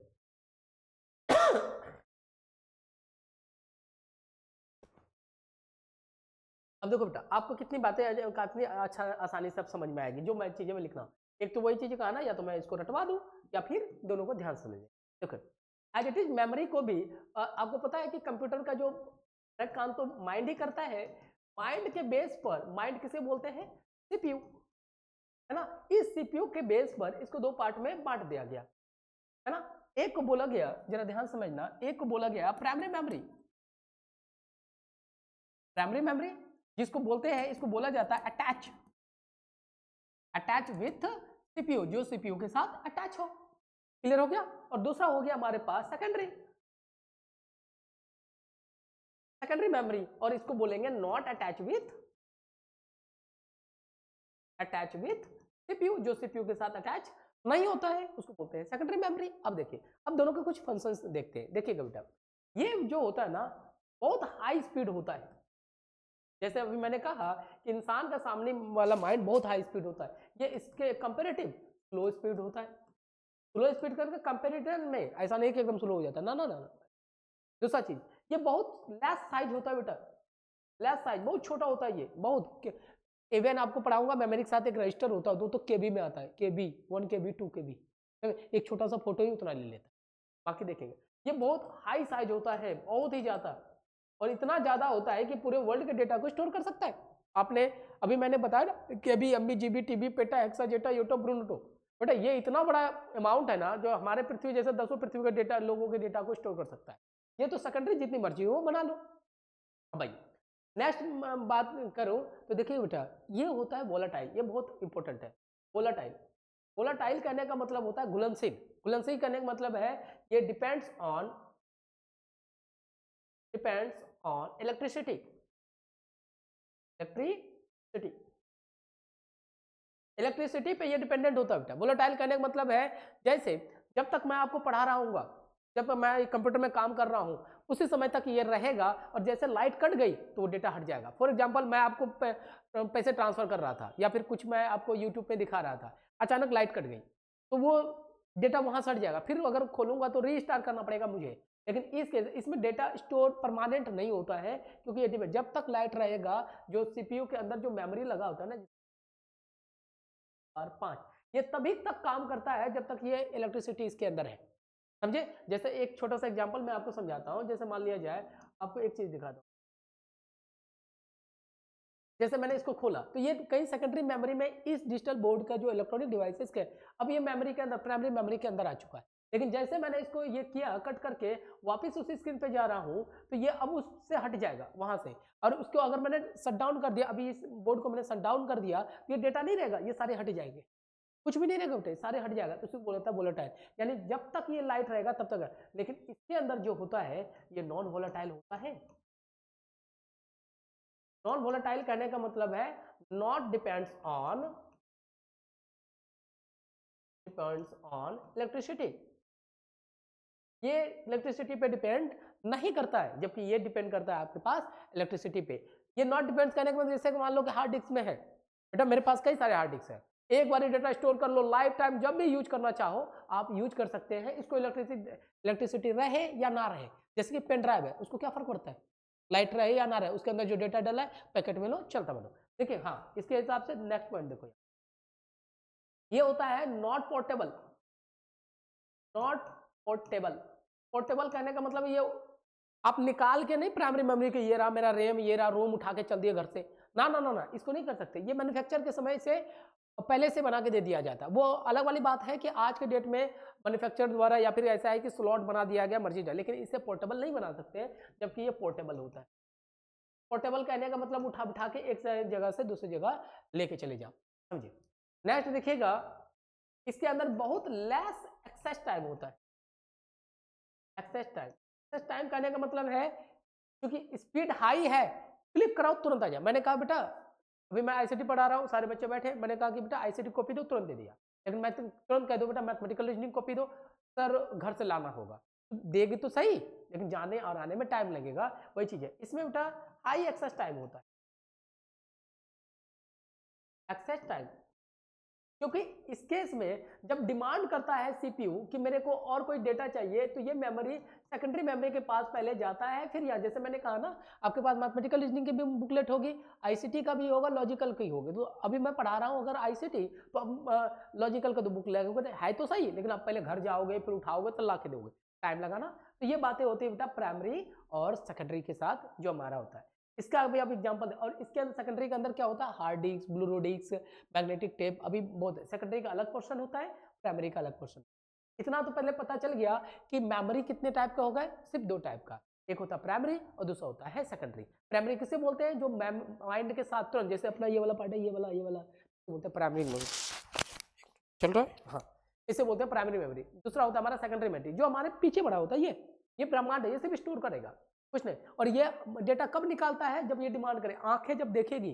अच्छा एक बात बताइए, इसका कलर क्या है बेटा, क्या बोला आपने, ब्लैक। तो ये ब्लैक आपने तुरंत नहीं बोल दिया, ये हमारे माइंड के कहीं ना कहीं पार्ट में ब्लैक छिपा होता है। इसलिए कहा जाता है बेटा इंसान के माइंड जो है बहुत बड़ा, ह्यूज अमाउंट ऑफ, कहते हैं ना सेकेंडरी मेमोरी है, जो 3000 टेराबाइट से भी बड़ा होता है। आपके दिमाग में इतनी चीजें स्टोर है, आप बता नहीं सकते। अगर आपने देखा ये ब्लैक है, तो ये ब्लैक कैसे हुआ, इसे हमारे कहते हैं ना ऊपर वाले ने नहीं बनाया, हम इंसानों ने इसको रंग दिया, ये ब्लैक है। और बच्चा जब छोटा बच्चा जन्म लेता है बेटा, तो वो क्या होता है, काफी सालों बाद, लगभग 1 साल बाद ही बोलना सीखता है, क्योंकि जब वो जन्म लेता है उसका पूरा सेकेंडरी पूरा खाली होता है। तो धीरे धीरे हर एक वर्ड को स्टोर करता है, जिस भी लैंग्वेज से करते हो, जैसे माँ पापा मेरी गुड़िया, तो अब धीरे धीरे बोलना सीख, साल भर की हुई आप सुनो, तो उसके दिमाग में पहले हमने धीरे धीरे सुन सुन के भरा गया कि ये प्राइमरी होता है, ये ब्लैक होता है, ये पिंक होता है। उसको आज के डेट में वीडियो नहीं चलते हैं उसमें, ये pink, black, red little dog है, ऐसा कुछ होता है ना, तो उसके दिमाग में भरा जाता है कि ब्लैक है। अगर आप ये ब्लैक है और आपने तुरंत बोला कि ब्लैक है, तो आपके सेकेंडरी मेमोरी में ये डेटा स्टोर था, आंखों ने देखा, उसको बाहर कर दिया। तो सेकेंडरी मेमोरी में डेटा तब बाहर निकलता है जब आंखें देखती है, कान सुनता है, नाक सुनता है। मैंने यहाँ पे कोई एक स्मेल आया, समझे, मैंने एक लिक्विड लेके आया, बोले बेटा देखो कौन सा, देख के नहीं पता कर सकते, टच करके नहीं, सूंघना पड़ेगा, अच्छा सर पेट्रोल है ना। तो ये हम पेट्रोल का गंध हमारे माइंड में कहीं ना कहीं स्टोर है। इसको स्टोर कौन करता है, हमारी आंखें, हमारा नाक, ये जितने सेंस ऑर्गन है ना, वही सेकेंडरी मेमोरी में डेटा स्टोर। निकालता कब है, निकालता यही है जब इसलिए हम जो 6 महीना 7 बल पढ़ते हैं, तो सेकेंडरी मेमोरी में इस सब के नॉलेज को स्टोर करते हैं। निकालते कब है, जब एग्जाम में उस क्वेश्चन को देखते हैं। आप कहते हैं ना कोई क्वेश्चन सा समझ में नहीं आया, इसलिए नहीं समझ में आया कि पढ़ाई के समय में आपके सेकेंडरी मेमोरी में प्राइमरी मेमोरी ने वो भेजा ही नहीं। भेजा नहीं कहने का मतलब क्या है कि टीचर ने वो पढ़ाया नहीं, उसको ढंग से पढ़ाया नहीं, सेकेंडरी में स्टोर नहीं था, इसलिए वो क्वेश्चन समझ में नहीं आया। आप कहते हैं सर क्वेश्चन टफ था, नहीं बना।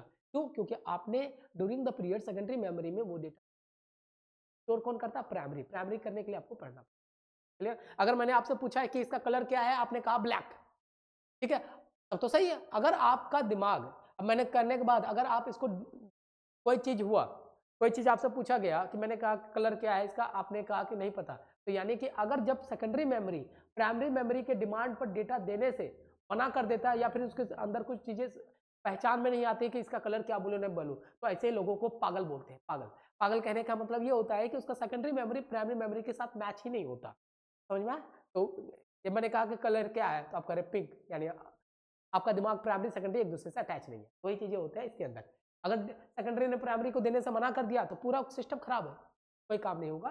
ये सारी चीज क्लियर हो गया गुड़िया। अब भाई, अब हम पहले बात करते हैं टाइप्स ऑफ प्राइमरी का। ये मेमोरी की बात करा तो 2 मेमोरी हुआ, प्राइमरी और सेकेंडरी। अब फिर से बात करते हैं प्राइमरी मेमोरी। देखिए अब इसके टाइप्स की बात करते हैं प्राइमरी मेमोरी। तो प्राइमरी मेमोरी, आज प्राइमरी मेमोरी तक पढ़ा देता हूँ, फिर हम लोग सेकेंडरी के लिए और एक लेक्चर बना लेंगे। इसके साथ कुछ ये बहुत इंपॉर्टेंट बेटा, इस बार के एग्जामिनेशन पॉइंट ऑफ व्यू से, इस बार क्या हर एक बार के एग्जामिनेशन पॉइंट ऑफ व्यू से बहुत इंपॉर्टेंट होता है प्राइमरी मेमोरी। समझे ये क्या काम करता है, उसे देख लेते हैं एक बार, तब आपका काम आसान बन जाए। तो बेटा अब प्राइमरी मेमोरी कहने का मतलब क्या था, कि इसका मतलब क्या था, अटैच विथ सीपीयू। यानी ये अगर सीपीयू है तो इसके साथ जो अटैच होने वाला मेमोरी, 1 2 3 4 5, आपके टोटल जो प्राइमरी मेमोरी होते हैं वो 5 टाइप के होते हैं। देखो यहाँ पे पहले चीजों को बोला जाता है इस केस में रैम, दूसरा होता है हमारे पास रोम, तीसरा होता है हमारे पास कैसे, तीसरा होता है हमारे पास वर्चुअल, और पांचवा होता है हमारे पास रजिस्टर। ये सीक्वेंस याद रखना बेटा, ये मैंने जानबूझ के नहीं लिखा है, ये से लिखा गया है, इस सीक्वेंस को आपको ध्यान में लेके चलना है। रैम, रोम, कैसे, वर्चुअल और रजिस्टर। क्लियर है? एक गुड़िया बड़े अच्छे तरीके से समझाई थी मुझे, इतने सालों में पढ़ाने में हो गया। जैसे आप राम जी को मानते हैं, है ना? कैसे मानते हैं उनको? कभी देखा है? नहीं, काल्पनिक रूप से मानते हैं। और वो हमें कैसे पता चला वही राम जी है? एक छोटा बच्चा को दिमाग में कुछ नहीं होता, हम उसके दिमाग में डालते हैं कि बेटा ये राम जी है, ये शंकर जी है, ये गणेश जी है, इनकी पूजा ऐसे की जाती है, ऐसे की। आज महाशिवरात्रि है, तो उसी दिन बना रहा हूँ मैं। तो मैं मंदिर गया तो वहाँ पे देखा तो भगवान जी को भांग धतूरा ये चढ़ाया जाता है, क्योंकि हमें सिखाया जाता है। ये चीज़ें कहाँ से मिला? वेदों से। और वेद क्या है? एक तरह का रजिस्टर है, काल्पनिक रूप से हम इसे इस्तेमाल करते हैं। ये कुछ है, ऐसा थोड़ी कि भांग धतूरा राम जी को चढ़ाते हैं, गुस्सा हो जाएंगे फिर उनके, क्योंकि अलग अलग चीज़ है। तो वही चीज़ बोला जाता है कि राम कहाँ बसते हैं, तो कैसे बोलते हैं? राम मेरे रोम रोम में बसे हैं। कैसे? काल्पनिक रूप से दिखा नहीं सकता वेदों में, रजिस्टर में। तो वही चीज़ है कि राम कहाँ बसे हैं? रोम रोम में। ऐसे क्वेश्चन होता है, राम कहाँ बसे हैं? रोम रोम में। कैसे? काल्पनिक रूप से, रजिस्टर, रजिस्टर मतलब वेदों में। ये गुड़िया सिखा के गई थी मुझे, कहते हैं ना पढ़ने और पढ़ाने का यही तो मजा है। इसमें पढ़ाने को भी मिलता है और सीखने को भी मिलता है। कई सारे बच्चे मेरे पास इंडिया के मोस्टली हर एक कोने से बच्चे हमारे पास आए ही, जुड़े ही हैं हमारे से। तो बच्चे अलग अलग लोगों से, मैं कुछ लैंग्वेज भी सीख चुका हूँ, कुछ बच्चों से उसके हिसाब से, उनके कल्चर के हिसाब से कुछ अलग अलग ट्रेडिशनल भी देखने को मिलता है। तो ये चीज़ें काफ़ी अच्छी लगती है, इसलिए मुझे अच्छा, मैंने अपनी जॉब छोड़ के, मुझे ये बहुत बेहतर लगा, तो काफ़ी अच्छा लगता है। खैर चलो आओ, अब पता चला राम जी कहाँ बसते हैं? हमारे रोम रोम में। कैसे? काल्पनिक रूप से, रजिस्टर में, वेदों से। हमें वेदों से ही पता चला है कि शंकर भगवान को, आज जैसे महाशिवरात्रि है ना, शंकर भगवान को मैंने बेल चढ़ाए, धतूरा चढ़ाए, भांग चढ़ाए। जब राम जी का पूजा करूंगा इन चीज़ों का अनुमान लेकर देना नहीं है, राम जी भड़क जाएंगे मेरे ऊपर, है ना बेटा? तो ये चीज़ें याद रखना। तो ये चीज़ रजिस्टर यानी कि वेदों से बात करते हैं, क्योंकि इंसान के माइंड में हमें पता चलता है कि जिसके गले में सर्प हो, डमरू बजा रहे हो, त्रिशूल हो, तो सब शिव जी बोल, बगल में भाई हो, एक साइड वाइफ हो, तो उसे हम राम जी कहते हैं। तो ये डाला जाता है रजिस्टर। खैर चलो वो अलग मुद्दा है। आइए अब हम बात कर लेते हैं हम लोग यहाँ पे। तो कभी भी प्राइमरी मेमोरी को हमारे यहाँ 5 तरीके से बांटा गया बता, रैम, रोम, कैसे, वर्चुअल एंड रजिस्टर के फॉर्मेट में। तो इसी को हम बार बार बारी बारी से देखें। पहला काम का देखते हैं और इसके फुल फॉर्म को याद रखना बेटा। कई बार क्वेश्चन, अभी पता है क्वेश्चन कैसे आ रहे हैं? पहले क्या होता था कि रैम क्या होता है वो, लेकिन अब मैच द फॉलोइंग में आ गया है। एक ही क्वेश्चन में रैम कैसा मेमोरी होता है, उसी का इंटरनेट, इसी का हर एक अलग टॉपिक को, हर एक चैप्टर से एक एक पॉइंट उठा के मैच द फॉलोइंग बना रहे हैं। तो कहने का मतलब क्या है? पहले एक क्वेश्चन में एक ही टॉपिक का इस्तेमाल होता था, लेकिन अब मैच द फॉलोइंग में एक क्वेश्चन के साथ अलग अलग टॉपिक्स के क्वेश्चन जोड़ रहे हैं। तो इसका कहने का मेन इंटेंशन मेरा ये है कि आप हर एक चीज़ों को एकदम बारीकी से समझ, काम बन जाएगा। देखो बेटा, रैम मतलब होता है बेटा रैंडम एक्सेस मेमोरी। हाँ, random, random access memory, memory. अब इसका यूज क्या होता है जरा देखिएगा बेटा। जैसे अगर मैं यहाँ पे बात कर लेता हूँ कि मेरा एक कंप्यूटर है, क्लियर है? देखिएगा रैम के अंदर की बात कर लेते हो, तो यहाँ पर स्टोर क्या होता है, जैसे कोई भी आप इंटरफेस यूज करते हैं, जैसे ऑपरेटिंग सिस्टम कुछ यूज करते हैं, तो पहला चीज इसके अंदर होता है, समझे? तो रैम की अगर बात करें, रैंडम एक्सेस, ये जब मर्जी हो तब यूज किया जाता है। इसका जो मेन यूज होता है बेटा, इसका यूज किया जाता है अरेंजमेंट, अरेंजमेंट ऑफ डेटा, या फिर to remove the looping, remove loops. अब ये क्या होता है जरा ध्यान से समझना बेटा, रैम करने का मतलब क्या होता है। एक्चुअल में इसके अंदर तो सारे प्रोसेस ही स्टोर होता है, लेकिन हमें इतना जरूरत नहीं है जानने की, जो हमें जरूरत है उनको बता रहा हूँ। मान लिया जाए मेरे पास ये 30, अपनी सारी क्लासेस 30 बच्चों को ही बेटा, जितने भी क्लब बच्चे हो जाए, लेकिन एक क्लास में मैं 30 बच्चे बताता हूँ। 30 बच्चे हैं, 30 कुर्सी यहाँ पे रखी हुई है। मैंने एक क्लास लिया 9 to 11, फिर 11 to 2, तो शाम तक होते होते लगभग 10-15 क्लासेस लग जाती है। अपने पास इतने इंफ्रास्ट्रक्चर है और भी कमरों से, तो ये कुर्सियाँ क्या अपनी जगह पे रहती है? नहीं, सारी कुर्सियाँ तितर बितर हो जाती है। क्लियर हो गया? तब मैं कल वापस क्लास रख दूं कि, और मैंने कहा बच्चों का सारी कुर्सियां इधर उधर हो गए, बच्चे परेशान हो गए, सर कहाँ बैठूं, किधर बैठूं, ऐसे ऐसे। तो इसको क्या होगा कि ये क्लास तब तक फिर वापस नहीं चल पाएगा जब डेटा अरेंजमेंट नहीं। एज इट इज वैसे होता है, जब आप कंप्यूटर को ऑन करते हैं ना, तो कंप्यूटर में देखना बहुत सारे प्रोग्राम खुले रहते हैं, समझे? तो उस चीज में क्या होता है कि डेटा जो है आपस में फंस ना जाए, उसे अरेंज करने के लिए हम लोग यहाँ पे रैम जैसी चीज़ों का इस्तेमाल करते हैं। यानी कि इसके अंदर तो बहुत सारे प्रोग्राम्स आप रन कर रहे होते हैं, जैसे व्हाट्सअप है, आप उसी समय व्हाट्सअप चला रहे हैं, ये गूगल चला रहे हैं, इंस्टाग्राम, टेलीग्राम, फेसबुक सब चला रहे हैं। तो इस डेटा को अरेंज करने का काम आपके पास रैम कराता है। दूसरा चीज़ क्या होता है? Remove the loops. अब लूप्स क्या होता है? देखो यहाँ पर, देखो जैसे मैंने मान लिया जाए कि सीपीयू है यहाँ पर, देखो बेटा सीपीयू कहता है यहाँ पर कि मैं एक समय में एक ही काम करूंगा। जैसे मान लिया जाए आप P1 एक प्रोग्राम P1 यानी कि आप व्हाट्सएप चला रहे हैं, फिर तुरंत देर में ये कहता है कि मैं एक समय में एक ही काम कर सकता हूँ, फिर तुरंत देर में, लेकिन आप बात नहीं सुनते। फिर क्या होता है, आप व्हाट्सएप की जगह फिर टेलीग्राम, फिर इंस्टाग्राम, फिर फेसबुक, इस तरह से आप इसको देते रहते हैं। तो ये क्या होता है कि पहले इस पर काम करता है, फिर देखेगा कि इस पर काम करते करते आपने इसका कमांड दे दिया, इसका कमांड दे दिया, इसका कमांड दे दिया, तो ये सीपीयू जो कंफ्यूज हो जाता है, कंफ्यूज हो जाता है कि भाई मैं किसको चलाऊं, तो बराबर बराबर मेरे को कमांड दिया जा रहा है, क्योंकि सीपीयू कहता है मैं एट अ टाइम एक ही काम करूंगा। तो ये क्या होता है, तब इस केस में क्या होता है, सीपीयू अपने आप को हैंग कर लेता है। हैंग करने का मतलब कभी कभी कि अब मैंने इसको खोल दिया, अब खोलने के बजाय ये गोल गोल कंप्यूटर में घूमता रहेगा, इसको बोलते हैं हैंग होना। क्लियर है? तो अब यहाँ पे देखिएगा, अब एक डेटा यहाँ पे है, अब सीपीयू को समझ में नहीं आ रहा है कि मैं क्या काम करूं, तो इसमें डेटा क्या होता है, इस तरह से गोल गोल घूमता है, उसी को बोलते हैं। और लूप फंस जाने का मतलब पूरा जो कंप्यूटर सिस्टम है बेटा रुक जाएगा। तो इसको तो कोई हटाने वाला चाहिए, तो उसी को बोलते हैं रैम। रैम हटाता है। क्लियर? अब इसको हटाता कैसे है, तो इसको हटाने देखो बेटा, अब मान लिया जाए, देखो यहाँ पर देखो बेटा, मैं इसका एप्लीकेशन पार्ट पढ़ा रहा हूँ, इसको डीपली नहीं पढ़ना, उसके लिए आपको जब मेरा कंप्यूटर साइंस है तो वो अलग चीज़ होता है, आपको सिंपल समझा रहा हूँ।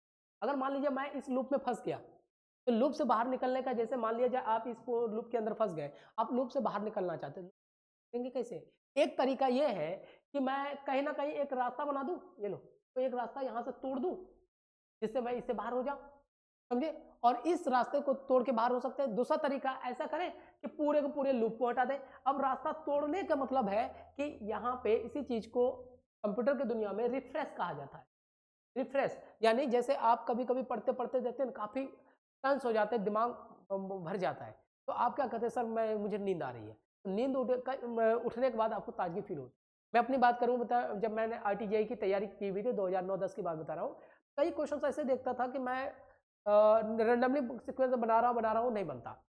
लेकिन मेरी आदत रही है कि काफ़ी सुबह बैठे उठना, सुबह उठ के जब माइंड पूरा फ्रेश होता है, उसी क्वेश्चन में थोड़ा सा दिमाग लगा लेता, बैठ जाता है, मतलब क्या, मैं रिफ्रेश हो चुका हूँ। तो एज इट इज इसी को बोलते हैं रिफ्रेश होना। दूसरा तरीका है कि जब रिफ्रेश से भी काम ना बने, कि आप लूप के अंदर फंस गए, तो क्या करो, पूरा लूप को हटा दो, यानी कि पूरे सिस्टम को रिस्टार्ट कर लीजिए।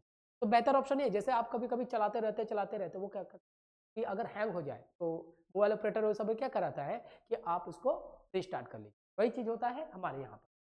क्लियर हो गया बेटा? तो अब इसी चीज का काम क्या करता है, ये देखो, अगर आपको इस केस में रैंडम एक्सेस मेमोरी ये क्या काम करता है, अरेंजमेंट और रिमूव द लूप्स, लूप्स को यानी प्रोग्राम्स अगर फंस जाए तो उसको हटाने का काम रैम करा देता है। और इसके लिए ये क्या करता है बेटा, इसके लिए जिस प्रोसेस का इस्तेमाल करता है उसको बोलते हैं रिफ्रेशमेंट करना। आप कंप्यूटर स्टार्ट करते तो देखते हैं ना, एक अच्छे ऑपरेटर के क्या मतलब, कहने क्या मतलब होता है, राइट क्लिक करेगा, रिफ्रेश रिफ्रेश में आता है। रिफ्रेश करने का मतलब क्या है, ताजगी लाना, कंप्यूटर खोलने के साथ कुछ चीजों में अरेंजमेंट हो जाना, वो सारा काम रैम देखता है। जैसे आप पढ़ने आते हैं तो मेरी जो हमारी सफाई वाली दीदी है वो पूरा चीज सफाई करके आपके लिए ली जाती है, तो आपको आने के बाद ताजगी महसूस हो। ऐसा थोड़ी है, यहाँ कई सारे बदमाश बच्चे सब है ना, जहां पीते हैं कॉफी वगैरह वही फेंक देते।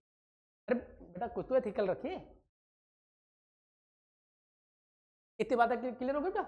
अब इस रिफ्रेश यानी कि रैम का मतलब समझ में आ गया क्या हुआ? अब इस रिफ्रेशमेंट के बेस पर देखिए बेटा, रिफ्रेशमेंट के बेस पर, क्योंकि रिफ्रेश तो करेगा, रिफ्रेशमेंट के बेस पर रैम को दो पार्ट में बांटा गया है। एक को बोला गया स्टैटिक रैम, और दूसरा होता है डायनामिक रैम। बेटा इन सबके पूरा डिटेल थ्योरी में नोट्स में मैंने बहुत, जो मैं पढ़ा रहा हूँ, और मैं क्या, मेरे जितने भी टीचर्स हैं पेपर 1 में लगभग 7 प्रोफेसर की टीम है, तो जितने भी टीचर्स हैं मैंने उनके हिसाब से उनको बोला कि जो आप पढ़ाते हैं उसको आप पूरा डिटेल में ना लिखाएं, उसको आप शॉर्ट में करवाइए, क्लास इसी के लिए है, उसको समझा दीजिए और उसका रिटर्न बुकलेट दे दीजिए। तो ये सारी चीज़ें मेरे नोट्स में बिल्कुल बाकायदा दिया हुआ है। मैं बार बार कह रहा हूँ, जिन बच्चों को जरूरत है बेटा फ्री ऑफ कॉस्ट है, ये आपको सॉफ्ट कॉपी सबको मिल जाएगा, आप मुझे टेक्स्ट कर लीजिए। और कभी भी इतना पढ़ने में भी आप कुछ कमी दिखता है तो बेटा जरूर कर दीजिए। आप इवन मेरा नंबर तो होगा ही बोर्ड पे, यूट्यूब पे तो डलेगा, वहाँ देखें। स्टैटिक रैम, दूसरा होता है डायनेमिक रैम। स्टैटिक रैम कहने का मतलब क्या है, देखो यहाँ पर, देखो इसके अंदर जो होता है मतलब कि लेस रिफ्रेश यानी, या फिर इसको ऐसे बोल सकते हैं नो रिफ्रेश, यानी कि जब जरूरत ही नहीं पड़ती। अच्छा एक बात बताओ, मेरे पास ये 30 कमरों का 30 बच्चों का ये कमरा है, इसमें बैठे 5 बच्चे, 5 कुर्सियां लगी है, तो मैं इसको अरेंज करूँ ना करूँ क्या फर्क पड़ता है, कोई दिक्कत नहीं, मेरे पास जगह ज़्यादा है, समझे, लेकिन मेरे पास कम लोग आते हैं, तो मैं इसे रिफ्रेश करूँ ना करूँ कोई फर्क नहीं पड़ता है। तो ऐसे चीज़ों को में यूज किया जाता है स्टैटिक। रैम तो होना किसी भी कंप्यूटर सिस्टम में कंपलसरी है, लेकिन मेरे पास ज़्यादा जगह है, लोग हैं कम, तो इसको बोला जाता है स्टैटिक रैम, जहाँ रिफ्रेश करने की जरूरत नहीं होती। तो ये कहाँ यूज किया जाता है, मोबाइल में। मोबाइल कितने जीबी का हो सकता है बेटा, ज़्यादा से ज़्यादा 108 120 जीबी, ऐसा कुछ तो मार्केट में मिलता है ना, 256 जीबी, शायद ही 256 जीबी का हो, जैसा होता है ना 120 जीबी 60 जीबी, ये छोटा है। मेमोरी को अगर एज्यूम किया जाए उसके कंपेरिजन बहुत छोटा है। अब मोबाइल अगर आप ऑन करते हैं तो उसको बार बार रिफ्रेश करते भी नहीं है, जरूरत भी नहीं पड़ती। हाँ, लेकिन कभी कभी हो जाता है तो हम उसे शट डाउन या फिर रिस्टार्ट कर लेते।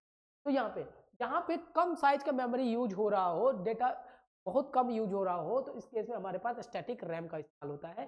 जैसे मोबाइल ऑपरेटिंग, मोबाइल में हो गया, कंप्यूटर में ये छोटे छोटे जो पार्ट्स हो गए, क्या कहते हैं, और भी टैब वगैरह, उस समय आपका यूज होता है। लेकिन डायनेमिक रैम ये होता है, इसमें देखिएगा, इसमें हाई रिफ्रेश की जरूरत पड़ती है।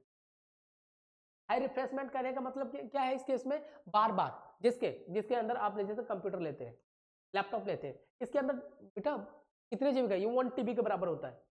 मोबाइल तो आता ही नहीं इतने जीबी का, 1 TB का, अगर आता भी होगा तो इसके सिस्टम होते थे, जैसे 1 TB करने का मतलब पता है, 1024 GB, इतने में, जहां हाई डेटा यूज हो, जैसे कि मैंने बहुत सारे बच्चे क्लास में बिठा दिए, तो जाहिर सी बात है कि मुझे रिफ्रेश बार बार करवाना पड़ेगा, तो ऐसे को बोलते हैं हम लोग डायनेमिक रैम, समझे। तो आपको एक सिंपल भाषा में समझाया कि रैम क्या होता है। रैम एक तरह का रैंडम एक्सेस मेमोरी है, जब डेटा रैंडमली, जब आप रैंडम करने के मतलब, जब बच्चे मेरे क्लास में आते हैं तो मैं थोड़ी ना नाम पूछता, भाई तेरा नाम क्या है, ए से है तो आगे बैठेगा, बी से है पीछे बैठेगा, जेड है तो कोने पे बैठेगा, नहीं, रैंडम है, जो मर्जी वो एक्सेस करो। यहाँ एक्सेस करने का मतलब ये है कि आप जब कंप्यूटर, जैसे मान लो जाए कि मैं अपना एक मोबाइल खोलता हूँ, देखो बेटा, ये देखिए, ये देख लिए, अभी इतने सारे आपके पास ऐप्स है, तो रैंडमली मैं इसे यूज करूंगा, इसी को बोलते हैं प्रोग्राम।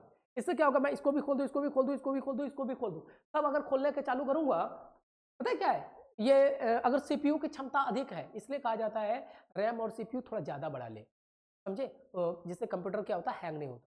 जैसे आप कंप्यूटर खोलते हैं ना, खरीदने जाते हैं तो आप करते हैं ना, मेरे पास कोर i3 है, कोर i5 है, तो ये क्या है कि अलग अलग लोग हैं। जैसे मैं एक ही लोग से कुर्सियां साफ करवाऊं, सारे काम करवाऊं, रोटियां बनवाऊं, खाने बनवाऊं, साफ सफाई करवाऊं, तो करेगा तो सही, बट लेट होगा। लेकिन मैं हर एक काम के लिए अलग अलग लोग ले लूँ, उसी को बोलते हैं कोर i5, यानी एक कंप्यूटर के अंदर 5 सीपीयू काम कर रहा है। इससे क्या होता है, और 5 सीपीयू करेगा तो रैम भी ज्यादा होना चाहिए, जो कि साफ सफाई ज्यादा करेगा। अब सीपीयू बढ़ा लिया और रैम एक लेडी रखी है साफ करने के लिए, तो कौन काम करेगा, इसे कहा जाता है इसको ज्यादा रखना। क्लियर हो गया आपको, इसका मतलब हो गया रैंडम एक्सेस मेमोरी करो। अब आइए बेटा रोम, सॉरी, रैम बात है, अब ये बेटा रोम की बात, तो देखिएगा रोम की बात करता हूं, तो बेटा इस केस में क्या होता है, जरा ध्यान से समझ। जैसे मैं कंप्यूटर की बात कर लेता हूं, तो कंप्यूटर के अंदर अगर मैं बात कर लूं, देखो यहाँ पर इस केस में क्या करते हैं कि जैसे हम कंप्यूटर ऑन करते हैं, तो बेटा देखिएगा, पहले यहाँ पे आता है रैम। रैम अपना काम कर दिया, साफ सफाई कर दिया, सारी चीज हो गया, ऑपरेटिंग सिस्टम को इसके अंदर स्टोर कर दिया, यानी कि टीचर आ गए, बच्चे आ गए, उसको बोलते हैं ओएस को स्टोर कराना। इसके अंदर ओएस होता है, जो भी ऑपरेटिंग सिस्टम आप यूज करते हैं। उसके बाद आता है रैम। रैम आने के बाद ये चेक करता है, जैसे मान लिया जाए अपने पास बहुत सारे क्लासेस हैं, कमरे हैं, लगभग 8-9 तो है ही ना, तो क्या कोई भी बच्चा कहीं भी बैठ जाएगा, नहीं, आने के बाद मैं चेक करूंगा कि कौन सा टीचर किस में इनपुट हुआ है, यानी किस में गया है, कौन सा बच्चे को कहाँ भेजना है। तो हमारे सारे स्टाफ मिलकर यही काम करते हैं। तो एज इट इज जब आप कंप्यूटर ऑन करते हैं, तो यहाँ पर जैसे बेटा कोई रेस्टोरेंट आप खाने जाते हैं, तो वो आपको एक मेन्यू देता है कि भाई खाने में क्या क्या मेन्यू है, अब उसी के हिसाब से। तो रैम क्या करता है, जब आप ऑन करते हैं तो वो चेक करता है क्या इसका input device, output device, Bluetooth, internet, ये सारे चीजों का एक लिस्ट बना होता है, इसको समझे, ये हर एक चीज, ये क्या ये प्रॉपर वर्क कर रहा है या नहीं, समझे। आपको ऐसा नहीं कि ऑन किया, जैसे कंप्यूटर ऑन किया तो ऑटोमेटिक ये नहीं खुल जाता है, तो सारे स्टेप बाय स्टेप प्रोसेस में जाता है। तो रोम अपना काम कर दिया, ओएस फिट कर दिया, इसके साफ सफाई करके बैठ गया, लूप था हटा दिया, रिफ्रेश कर दिया, अरेंज कर दिया। उसके बाद देखता है कि अरेंज करने के बाद कि ये सब जो लोग यहाँ बैठे हुए क्या सही प्रॉपर है कि नहीं, इस बात का जो इसको बोलते हैं बेटा लिस्ट, कंप्यूटर का इनपुट आउटपुट लिस्ट। और इसे ही बोला जाए, इस लिस्ट का नाम होता है बेटा बायोस, याद रखना। अभी मैं इसी का क्वेश्चन दिखाता हूँ। बायोस होता है जिसको बोलते हैं बेसिक इनपुट आउटपुट सिस्टम। ये कहाँ स्टोर होता है, ये कुछ भी नहीं है, it is nothing but a list, या फिर इसको बोल सकते हैं मेन्यू है, एक मेन्यू जो कंप्यूटर वो ऑन होने से पहले वो सारी चीज़ें दिखाता है। अगर इस मेन्यू में कोई डिवाइस नहीं होता, जैसे पहले ज़माने में क्या था कि ब्लूटूथ के लिए या फिर कोई सॉफ्टवेयर आप खरीदते हैं ना, तो एक छोटा सा डिस्क होता था, हम इसको स्टोर करते थे, रैम में करवाते थे। जैसे मान लो कि मेरे को कोई एक टीवी चलाना था, तो मैंने एक बहुत दिन पहले लैपटॉप में टीवी चलाने के लिए एक सॉफ्टवेयर खरीदा था, तो ये अब तो ज़रूरत नहीं है, पहले जब बहुत बड़े, ये मैं बात कर रहा हूँ 15-16 की, तो एक कैसेट दिया था छोटा, तो मैं इसको डाल के, यानी कि जब कैसेट के अंदर होता है तो मैं इसके अंदर वो इन्फॉर्मेशन डाल रहा हूँ रोम के अंदर कि भाई देख, मैं ऐसा भी एक चीज़ यूज करने वाला हूँ, टीवी का इनपुट डिवाइसेज यूज करना हो, आप इसके मेन्यू में डाल लीजिए, समझे। अब जब ऑन होगा तो वो बारी बारी से सबको चेक करेगा, अगर सभी चेक रहेगा, और इसी चीज़ को बोलते हैं लिस्ट, और लिस्ट को बोलते हैं यहाँ पर बेटा बायोस। जैसे हम मेन्यू खाना के लिए जाए रेस्टोरेंट में जाते हैं तो मेन्यू दिखाता है ना, ये ले ले भाई, यही आपको लेना क्या है, तो सब चीज़ को चेक करता है क्या ये बना है कि नहीं, तो इसी को बोलते हैं बायोस। इसको बोलते हैं बेसिक इनपुट आउटपुट सिस्टम, समझे। अब ये काम कैसे करता है, इसको बोलते हैं बेटा पोस्ट प्रोसेस से ये काम करता है। और पोस्ट क्या होता है, पोस्ट होता है पावर ऑन, इधर कर दूं, दिख रहा है, देखो बेटा, इसे कहते हैं गुड़िया पावर ऑन सेल्फ टेस्ट, समझे। पावर ऑन सेल्फ टेस्ट यानी कि जैसे आप पावर ऑन करते हैं ये ऑटोमेटिक काम करना चालू कर देगा, आपको करने की कुछ है। आप जैसे मोबाइल में या सिस्टम में ऑन बटन दबाते हैं, ये काफी विजिबल में काम करना चालू कर देता है, इसे बोलते हैं पावर ऑन सेल्फ टेस्ट। तो याद रखिएगा, तो रोम क्या करता है कि कंप्यूटर में यूज होने वाले हर एक इनपुट आउटपुट हर भी का एक मेन्यू रखता है।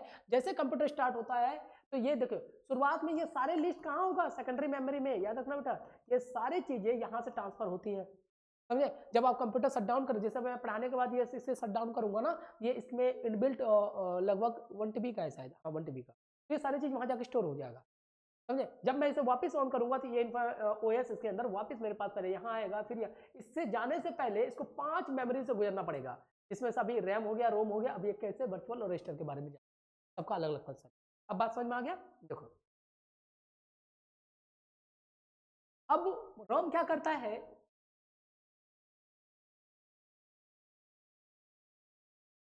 ये क्या करता है, ये पहले इसका मतलब तो बता दूं, ये होता है बेटा read only memory, read only memory. अब इसका क्या मतलब होता है, ये मैं आपको, रीड ओनली मेमोरी।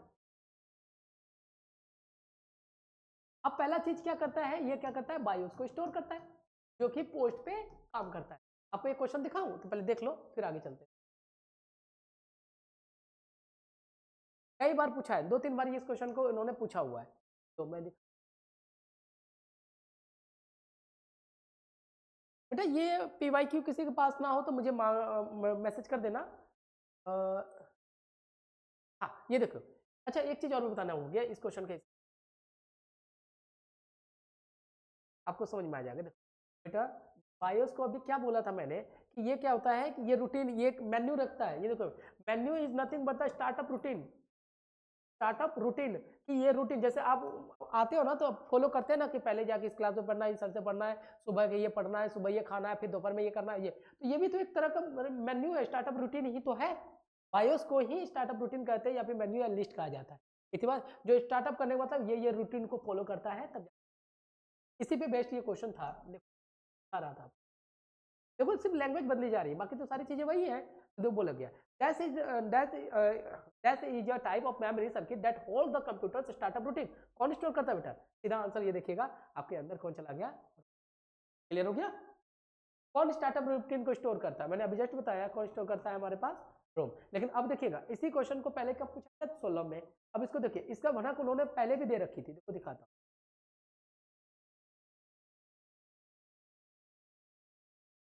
है ना पीवाईक्यू का, हाँ तभी मैं बोलता बोलता रह गया था।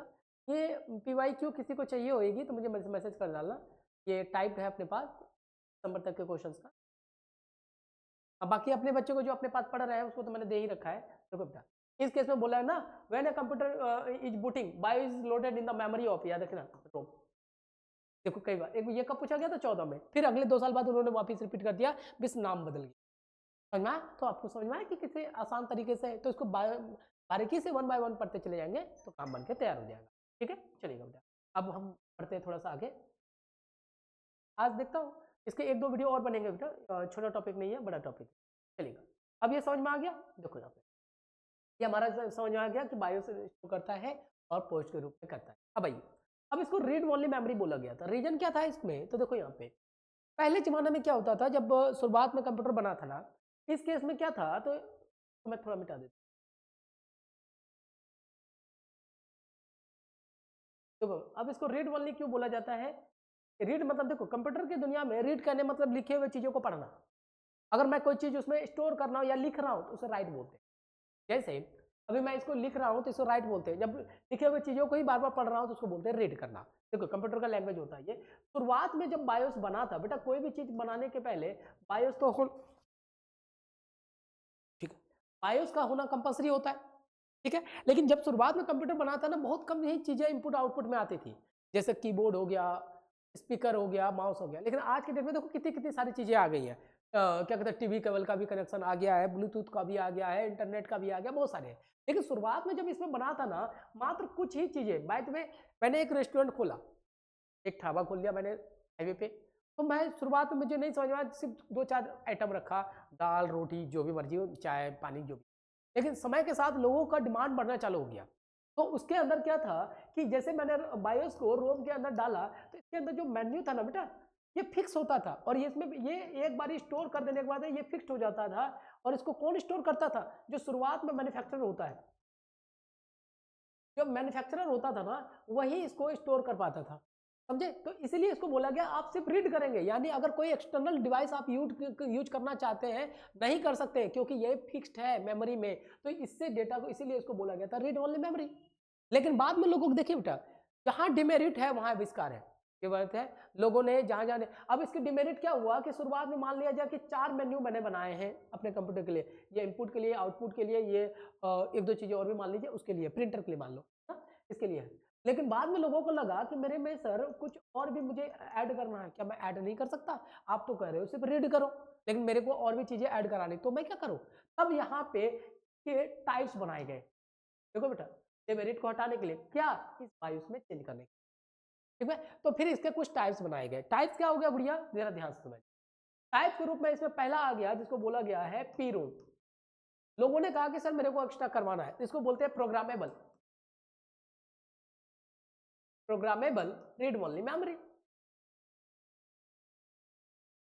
रीड ओनली मेमोरी, ये कुछ है। यानी अब पहले लोगों का डिमेरिट था, सर हम चेंज नहीं कर सकते, आपने कहा रीड करना के लिए, लेकिन अब मेरे को चेंज करना है, तो फिर इसकी डिमेरिट को इन्होंने मेरिट बना के सॉल्व करा दिया, ठीक है। उन्होंने कहा कि सर प्रोग्राम के थ्रू, देखो बेटा जैसे मैं एक प्लस लिखता हूँ ना, प्लस का एक प्रोग्राम लिखा जाता है इस तरह का, हैज इनक्लूड, ये कंप्यूटर साइंस का लैंग्वेज है, स्टूडियो डॉट एच, इस तरह से, फिर इंट एक्स वाई जेड, फिर जेड में एक्स वैल्यू, इस तरह का एक्स वाई, फिर प्रिंट कर दो जेड को। एक छोटा सा एग्जांपल बताया, इस तरह से मैं लैंग्वेज लिखता हूँ प्रोग्राम, यानी एक प्लस के लिए इतना बड़ा प्रोग्राम होता है। तो एज इट इज एक, अगर मेरे को इनपुट डिवाइस का बायस बनाना हो तो एक प्रोग्राम लिखा जाता था, इसको बोलते हैं प्रोग्रामेबल, यानी मैं प्रोग्राम करके इसको लिख सकता हूँ। लेकिन क्या प्रोग्राम आप नॉर्मल इंसान कर सकते हैं, मैं कंप्यूटर साइंस को कर सकता हूँ, अब हिस्ट्री वाला तो बच्चा को नहीं पता, पॉलिटी वाले बच्चों को तो नहीं पता, तब इसको कौन करेगा। तो इसमें बोला कि इसकी डिमेरिट को इन्होंने मेरिट बना के सॉल्व कर दिया, बोला कि मैं प्रोग्राम करके अब बायोस में जो आप चाहते हैं मैं डलवा दूंगा, नया नया मेन्यू बना दूंगा। भी कुछ डिमेरिट बना, तो डिमेरिट क्या था, ये क्या था, इसको कौन कर पाता, मैन्युफैक्चरर। यानी अगर आपको अपने सिस्टम में कोई चीजें चेंज कराना है तो अपने सिस्टम को भेजो कंपनी के पास, कंपनी वाला इसको चेंज करके फिर आपको भेजेगा। बात समझ में आ रहा है। तो आज के डेट में लोग 10 मिनट मोबाइल के बगैर नहीं रह सकते हैं, और आपको बोल दिया जाए कि भाई कंप्यूटर में कोई मोबाइल में कुछ बीमारी है तो जाओ पहले कंपनी को भेजो, आप करेंगे, मानेंगे बात। दूसरी बात, अगर भेज भी दिया तो बेटा सिक्योरिटी नाम की भी तो चीज है, अब उसमें कैसे डेटा है, कैसे क्या आपके सेंसिटिव डेटा है, वो तो कंपनी आराम से देख लेगी। तब लोगों को फिर दिमाग खटका कि सर ऐसा कुछ कि घर बैठे कर सकूं। तब फिर देखिएगा इसके जो डेमेरिट थी रोम की, तो उसको तो मेरिट बना के हटा दिया, लेकिन कहते हैं ना ये भी डिमेरिट को जन्म लेके आ गया, जन्म देता आ गया। फिर इस डिमेरिट को हटाने के लिए आपको देखो ना पॉइंट बाई पॉइंट बनना, हद से ज्यादा उससे ज्यादा नहीं, दूसरा पढ़ना है। तब इसी डिमेरिट को हटाने के लिए नया चीज आया जिसका नाम पड़ा, समझे। इसको बोला गया erasable, erasable programmable, programmable read only memory, ये याद रखना बेटा, ये सारी चीजें आपको ध्यान, erasable programmable read only memory, इसको बोला। अब ये बोला गया कि देखो बेटा अब आप इसे घर बैठे भी यूज कर सकते हैं। इसमें समस्या आ जाती है, चेंज नहीं कर सकते, इसमें चेंज करने का प्रोसेस बता दिया। फिर कंपनी में नहीं भेजना तो इन्होंने बोला कि अब जो यूजर खुद ही इसे चेंज कर सकता है, समझे। अब तो डिमेरिट हट गई, लेकिन घर बैठे इसे आप इसे चेंज कर सकते थे। लेकिन कहते हैं फिर से समस्या आ गई यहाँ पर। बोला ठीक है, लेकिन अब अगर मेन्यू में यानी रोम में मुझे चेंज करना है घर बैठे, तो इस रोम के बायोस में चेंज करने के लिए मुझे यहाँ पे एक एक्सटर्नल डिवाइस खरीदना। जैसे यहाँ कर तो सकता था, लेकिन यूजर को एक एक्सटर्नल डिवाइस का इसको परचेज करना पड़ता था। क्लियर है। जैसे डीवीडी राइटर, आप पहले लैपटॉप वगैरह खरीदते थे, एक राइटर अलग से होता था। अब तो इनबिल्ट आने लग गया। पहले अगर जैसे मैं अपने कॉलेज में ही था तो उसमें क्या होता था कि मेरे को डिस्क के अंदर डेटा, जैसे हम लोग प्रोजेक्ट जमा करते थे, आज तो पेन ड्राइव आ गया ना, उस समय हम लोग 25-30 रुपए का डिस्क खरीदते थे, उसमें प्रोग्राम हम लोग लिखते, तो उसमें स्टोर करने के लिए हम डायरेक्ट स्टोर नहीं करते, हम साइबर कैफे वाले के पास जाते, वो एक अलग से डिवाइस रखता था, उसमें डेबिट डालता, तब हमारे प्रोग्राम को उसमें पेस्ट करता था, जहाँ पे प्रोजेक्ट वहाँ पे प्रोफेसर इसे चेक करते थे। अब जरा देखो यहाँ पे, तो मेरे को एक एक्सटर्नल डिवाइस की, और ये जो होता है ये था कॉस्टली। अब कॉस्टली था, अब बताओ बेटा, मेरे को 1 लीटर दूध की जरूरत है, इसके लिए मैं गाय पाल लूँ? मेरे को एक समय जरूरत है, अगर मेरे को 1 kg सब्जी की जरूरत है, इसके लिए मैं 6 महीने खेती करूँ, इतना पैसा लगा, तो एज इट इज यहीं पर डिमेरिट आ गया। अब ये डिवाइस यूज किया, क्योंकि जब इरेज किया जाता था बेटा, इस केस में एक चीज बड़ा अच्छा पॉइंट लिखना, यहाँ पे ultra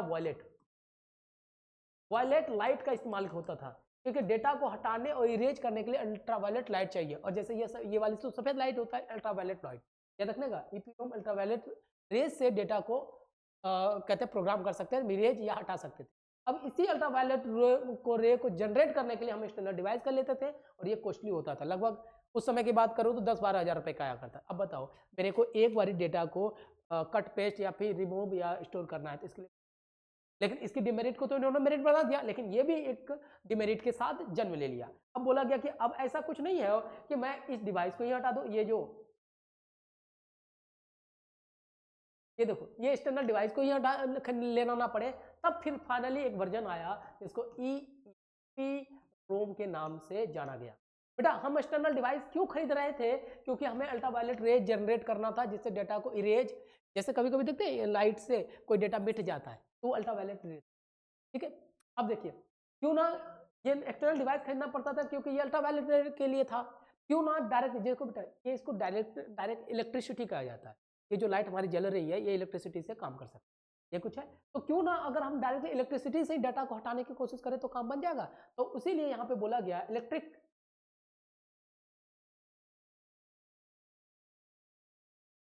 इरिजेबल programmable read only memory.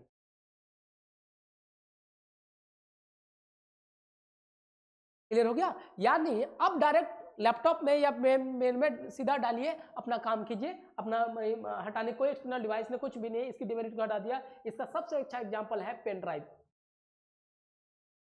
नाम सुना बेटा?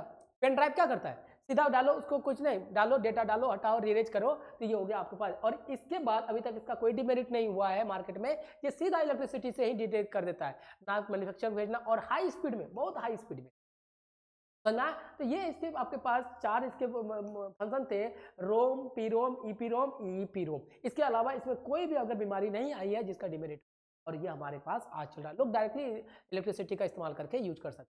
ये हो गया हमारे पास पीरोम का। क्लियर हो गया यहाँ तक? समझ आया पूरी बात?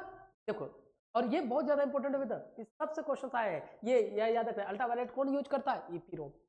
समझे क्यों? और अल्ट्रावायलेट आप डायरेक्टली ऐसे प्लग दबा के नहीं जनरेट कर सकते, उसके लिए सिस्टम या एक्सटर्नल डिवाइस है, ये वही यहाँ पे। क्लियर हो गया? अब चलते हैं थोड़ा सा आगे। समझ में आ रहा है गुड़िया? इसको धीरे धीरे धीरे धीरे लिखते चला जाना। हाँ यहाँ पे तो ध्यान से लिखना, ईपीरोम है, ये है, ये थोड़ा सा गुजुर पुचुर हो गया है। अब क्या ही करोगे इसको आगे ले जाने से। चलिए अब थोड़ा सा बात कर लेते हैं यहाँ पर कैसे। देखो कैसे क्या है, एक तरह का बफर है। देखो यहाँ पर अब छोटा छोटा पॉइंट है। जैसे मेरे पास एक सीपीयू है, ये लीजिए, सीपीयू बहुत हाई स्पीड होता है बेटा, बहुत ज्यादा हाई स्पीड। समझे? जैसे मान लिया जाए आप मेरे घर खाने के लिए आती है, ठीक है, मैं 1 मिनट में 2 रोटी बना पाता हूँ, समझे। और आप 1 मिनट में 10 रोटी खा सकते हैं, आपकी स्पीड इतना है। आप मेरे घर बैठे, मैं रोटी बेल रहा हूँ, आप 10 मैंने आपको 2 रोटी नहीं दी है, आप तब तक खा के बैठ गए, बाकी 8 मिनट क्या, अगर 1 मिनट में मैंने 1 बना लिए, 2 मिनट लगे और आप 1 मिनट में ही 2 मिनट में ही 10 खा गए, तो बाकी आप जो 8 मिनट है वो बैठ के क्या करोगे, बैठने पसंद करोगे? सर क्या ही खाने के लिए बुलाया, मजाक थोड़ी कर रहे हो, तो आप क्या करोगे, वहीं सो जाओगे। तो वही चीज होता है यहाँ पर, जब सीपीयू हमारा काम करता है, ये बहुत हाई स्पीड होता है गुड़िया, हद से ज्यादा। यहां से सेकेंडरी मेमोरी से डेटा किसने लिया, रैम ने। रैम ने साफ सफाई कर दी, फिर यहां से देखो, ये हमारे पास सेकेंडरी मेमोरी हो गया, यहां से डाटा कहां गया, रैम में। रैम ने साफ सफाई करके रोम में भेज दिया यहां तक। लेकिन जैसे डेटा यहां पे आया, तो देखो बेटा, अब ये इसका डिमांड बहुत ज्यादा है, लेकिन अब आप यहां पर आपकी देने की क्षमता कम है, आप स्पीड खा रहे हो, मैं बना 2 रोटी रहा हूं। तब मैंने क्या करा कि मुझे पता है कि आप गुड़िया मेरे पास आओगे ना, आपकी स्पीड ज्यादा है, मैं ऐसा क्या करूं, आपके आने से पहले कुछ रोटी बना के रख लूं। समझे कि जैसे जैसे मान लो आप 1 मिनट, मैं 100 रोटी पहले बना के रखूंगा, बेलता भी जाऊंगा, अगर घट गया तो मैं इससे दे दूंगा। तो वही चीजें यहां पे करता बेटा, कैसे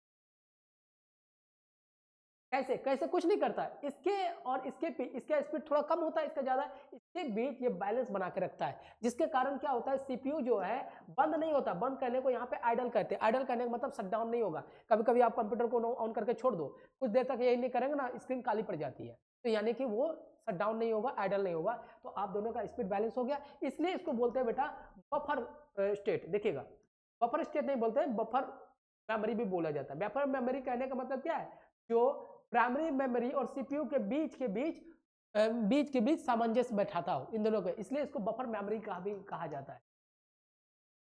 बफर मेमोरी कहने का मतलब आपके बीच के ये स्पीड मैनेज करता है। देखिए बेटा, स्पीड मैनेजमेंट, ये स्पीड मैनेजमेंट का काम करता है इन दोनों के बीच, स्पेशल कुछ नहीं करता है, अपने लिए पहले से बना कर रख लेगा, इसके लिए जितना डाटा है, आपको जरूरत पड़ता है चला जाऊंगा। हाँ, आप 100 में है, 2 खा के बैठे, बाकी इस डब्बे से खाओ ना, तब तक मैं भी बना रहा हूँ। समझे, इसको क्या होता है, इसको बफर मेमोरी या बफर स्टेट के नाम से जाना जाता है। ये स्पीड मैनेजमेंट का काम करता है सीपीयू और रैम रोम। इतनी बात क्लियर हो गया। अब आइए, अब नेक्स्ट बात करते हैं हम लोग वर्चुअल की। देखो बेटा, देखो बेटा, जैसे आप इधर जाते हैं ना, जैसे इस मेमोरी से इधर जाते हैं, इसकी स्पीड बढ़ती चली जाती है। मैं एक हायरार्की भी बता दूंगा अभी थोड़ी देर बाद। अब वर्चुअल कहने का मतलब होता है क्या होता है, इसके बारे में समझ, फिर हम रजिस्टर पढ़ें। वर्चुअल की बात करते हैं, जैसे कुछ लोग कहते हैं ना, होता कुछ भी नहीं है लेकिन दिखाते बहुत बड़े हैं, अरे मेरे पास तो ये है वो है, लेकिन जब काम की बात करें ना, कुछ भी कर, पहले कहता अरे तू आगे बढ़ तो मैं करता हूँ, यानी शान पत्ती दिखाना।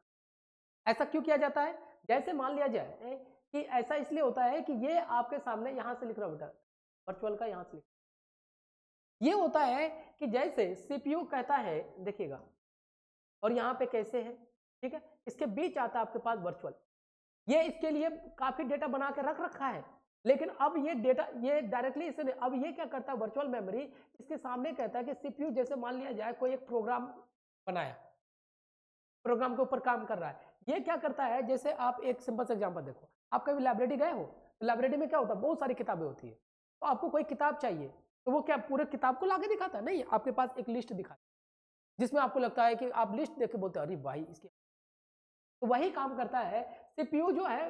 अब देखिएगा कैसे से इसका स्पीड बैलेंस हो चुका है, लेकिन फिर भी ये जो है, देखो मैं डायग्राम से,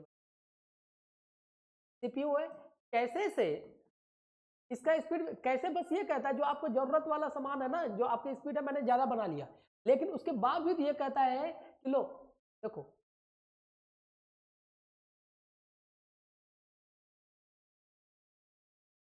इसके बाद भी सीपीयू कहता है कि चल भाई, आप 10 रोटी खा सकते हैं 1 मिनट में, मैं 1 मिनट में 1 रोटी बेल सकता हूं, मैंने कैसे बना रखा है आपके दिमाग में। आप सीधा ही अगर ये सीपीयू कैसे को देखता है, तो अरे 100 रोटी है, मैं 1 मिनट में खा सकता हूँ 10, तो मैं तो ज्यादा ज्यादा 10 मिनट में 100 खा दूंगा, उसके बाद क्या। तब यहीं पे वर्चुअल आता है, कहता है कि सर आप गलत फहमी में है, इसके पास 100 रोटी नहीं है, इसके पास 10,000 रोटी है। और ये क्या करता है, अब यहाँ पे 10,000 नहीं रखते, वो क्या करता है, जैसे किताब का हर एक किताब अपने पास स्टोर नहीं करता, सबका एक एक पेज ला के रख लेता है अपने पास, समझे, जिसके अंदर क्या होता है कि उसको, अब इसको बोला गया, अब सीपीयू डायरेक्ट इसको ना देखकर इसके बीच में खुद इंटरफेयर कर लेता है। देखो बेटा, इसको पता है इसके अंदर 100 डेटा है, ये इसको दिखा रहा है 1000, तो ये भी सहम जाता है भाई 1000 है या नहीं। मैं बुक लेने के लिए गया तो मैं हर एक बुक नहीं देखूंगा, हर कोई लिस्ट देखो, अच्छी भाई यहाँ है। अब जब डिमांड करता है, जैसे सीपीयू अलग अलग टाइम में अलग अलग किताबों की डिमांड, तो ये बोलता है कि मेरे को तो बहुत किताब चाहिए, तो वर्चुअल यहाँ बैठा कहता है, ये इल्यूजन देखिएगा, इल्यूजन पैदा करता है, भ्रम, ये देखिएगा बेटा, भ्रम पैदा करता है किसके लिए, सीपीयू के लिए, मेरे पास बहुत सारा है, लेकिन एक्चुअल में वर्चुअल पूरा, ये तो पूरा किताब रखता है, पूरा किताब नहीं रखता, पेज ऊपर वाला पेज रखता, कवर पेज, और ये दिखाता देख, और देखो बेटा, जैसे मेरे हाथ में ज्यादा से ज्यादा कितना किताब रख सकता हूँ, 10, लेकिन मैं हर एक का पूरा किताब 10 रख लूँ, मैं वेट कर भी लूंगा, लेकिन मैं हर एक किताब का एक एक पेज रखूँ, तो 10 के बदले कितने किताबों के पेज रख सकता हूँ, 1000। तो लेकिन जब आपको जरूरत है, आपने कहा कि सर आपके पास नेट की पेपर वन की बुक है, हाँ ये ले, दूसरा बुक है ये ले, तो वही चीज ये कह रहा है। लेकिन अब इसने जैसे मान लो ये P1 है, ये P2 है, ये P3 है, तो ये इसके सामने इल्यूजन पैदा कर दिया, देख आपके पास तो 10,000 से भी ज्यादा है, खा सकते हो, खा के दिखाओ। लेकिन जब इसको डिमांड करता है, जैसे मान लो कि अभी ये P1 पे काम कर रहा था, अचानक डिमांड किया P2, तो P2 डायरेक्ट यहाँ जाने के बजाय वर्चुअल के पास जाएगा, ये कह रहा है P2 मांगा, ये देखो मेरे पास पड़ा है, कब चाहिए, अभी दो क्या। जैसे ही बोला कि हाँ भाई भेज, तब ये पीछे पड़ता है सीपीयू का, और कैसे क्या, और कैसे पड़ता है इसके रैम का, और रैम पीछे पड़ता है रैम फिर आता है सेकेंडरी में, क्योंकि सारा डेटा तो यहाँ है, और फिर ये तुरंत ट्रांसफर करता है, यानी इसको उलझाए रखता है कि आप रुकिए मत, आपको 1000 बात समझ में। जैसे उसने किताब डिमांड किया P3, ये बोला कि तुम्हारे पास है, तो बोला ये रो P3 क्या, मेरे पास P1000 भी है, ले तो लो। तो जब ये दिखेगा हाँ भाई P3 है, तो इसको बोलेगा मेरे पास सब चीज है आपका। अगर यहाँ पे डिमांड किया और यहाँ पे वो किताब नहीं मिला, तो सीपीयू तुरंत सो जाएगा, आइडल हो जाएगा, जिससे क्या होता है, तो ये कुछ नहीं करता है, ये बस एक इल्यूजन पैदा करता है, भ्रम पैदा करता है, किसके लिए, सीपीयू के लिए। भाई मेरे पास बहुत सारे हैं, जैसे कुछ कुछ बच्चे होते हैं ना, कुछ कुछ बच्चे हमारे भी देखते हैं, कई लोग हैं, अरे बहुत देखा था मेरे पास तो ये है वो है वो है, क्या नहीं है, भ्रम पैदा। लेकिन जब काम आओ, जब काम आता है तो फिर दूसरे से मदद, मैं तो तुम्हारे लिए ये कर दूंगा वो कर दूंगा, जब उसी के ऊपर आए तो फिर दूसरे में वही काम है। तो सीपीयू के लिए ये इल्यूजन पैदा कर देता है, भ्रम पैदा कर देता है कि मेरे पास बहुत डेटा, अब डिमांड तो करो।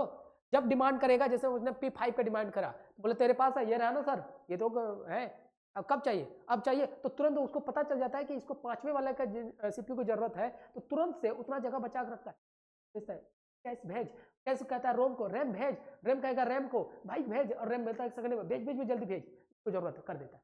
इससे क्या हो गया, आपके सामने ये तो पता चल गया कि हाँ इसके अंदर 10,000 किताबें हैं, जब जरूरत होगा, इसको बोलते हैं रीजन पैदा। नेक्स्ट देखो बेटा, नेक्स्ट होता है रजिस्टर।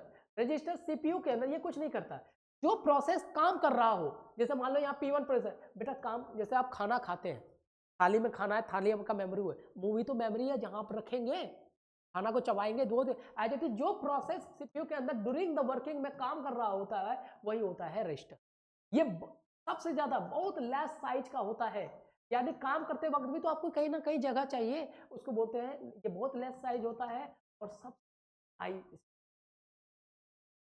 क्लियर हो गया। तो ये है हमारा पांचों का पांचों। अब मैं कुछ हायरार्की लास्ट फाइनली बता देता हूं। देखो यहाँ पर ये डायग्राम बना लेना, इससे कई क्वेश्चन आए। पहला ऊपर होता है रजिस्टर, फिर होता है वर्चुअल, अभी मैं कुछ क्वेश्चन भी करा दूंगा, फिर होता है कैसे, रैम और रोम अपने जगह में ही होता है, एक ही जैसा होता है, और नेक्स्ट होता है हमारे पास सेकेंडरी मेमोरी या फिर हार्ड डिस्क। देखिएगा, अब मैं ऊपर की बात करूं तो देखिएगा ये बहुत हाई स्पीड होता है, यानी नीचे से ऊपर जाए सबसे ज्यादा स्पीड होता है, और ऊपर से बात करें ये लेस साइज होता है, यानी ऊपर से करने वाला छोटा साइज, नीचे बढ़ता साइज होता है, ये सबसे है। अगर मैं बात कर लूं तो देखो बेटा, ऊपर यहां से ये कॉस्टली होता है, बहुत ज्यादा कॉस्टली होता है, जो जितना छोटा उतना ज्यादा कॉस्टली होता है। क्लियर है। अब आइए नेक्स्ट बात करें, ये देखो बेटा हाई एक्सेस टाइम होता है। एक्सेस टाइम कहने का मतलब ये हायरार्की याद रखना, अभी मैं क्वेश्चन कर देता हूँ, यानी कि इससे सामान लाने में ज्यादा देरी लगेगा, फिर इससे किससे, ये पॉइंट याद रखना, सबसे ज्यादा स्पीड ऊपर, सबसे ओहो उल्टा कर दिया, हाई स्पीड हो गया ना, ये नीचे से ऊपर, हाँ सही तो है, यही तो लिखा था लेस साइज, ये देखो ऊपर से सबसे ज्यादा होता है, कम से ज्यादा, ये साइज की बात करो, देखिएगा ऊपर छोटा, ये लेस साइज होता है, बहुत छोटा होता है, और ये हाई साइज, ये देखना, ये हाई स्पीड, ये लो स्पीड। इसी तरह कॉस्टली, ये लो कॉस्ट होता है, जितना आज के डेट में 400 रुपये में आपको 32 जीबी से ज़्यादा का पे टाइप मिल जाएगा। लेकिन ये बातें क्लियर हुआ प्राइमरी मेमोरी का। अब आया बेटा कुछ क्वेश्चन करवा देता हूँ वर्चुअल मेमोरी वगैरह का, एक दो क्वेश्चन करवा देता हूँ। ये लो ना, 23 में क्वेश्चन देख लें, एक ही करा देता हूँ बन जाए। देखो वर्चुअल मेमोरी रियलिटी, देखिए प्रोवाइड, वर्चुअल मेमोरी क्या करता है, अभी जस्ट क्या है आभासी को है, ये क्या करता है आपके पास 7 पिक्चर रियलिटी। और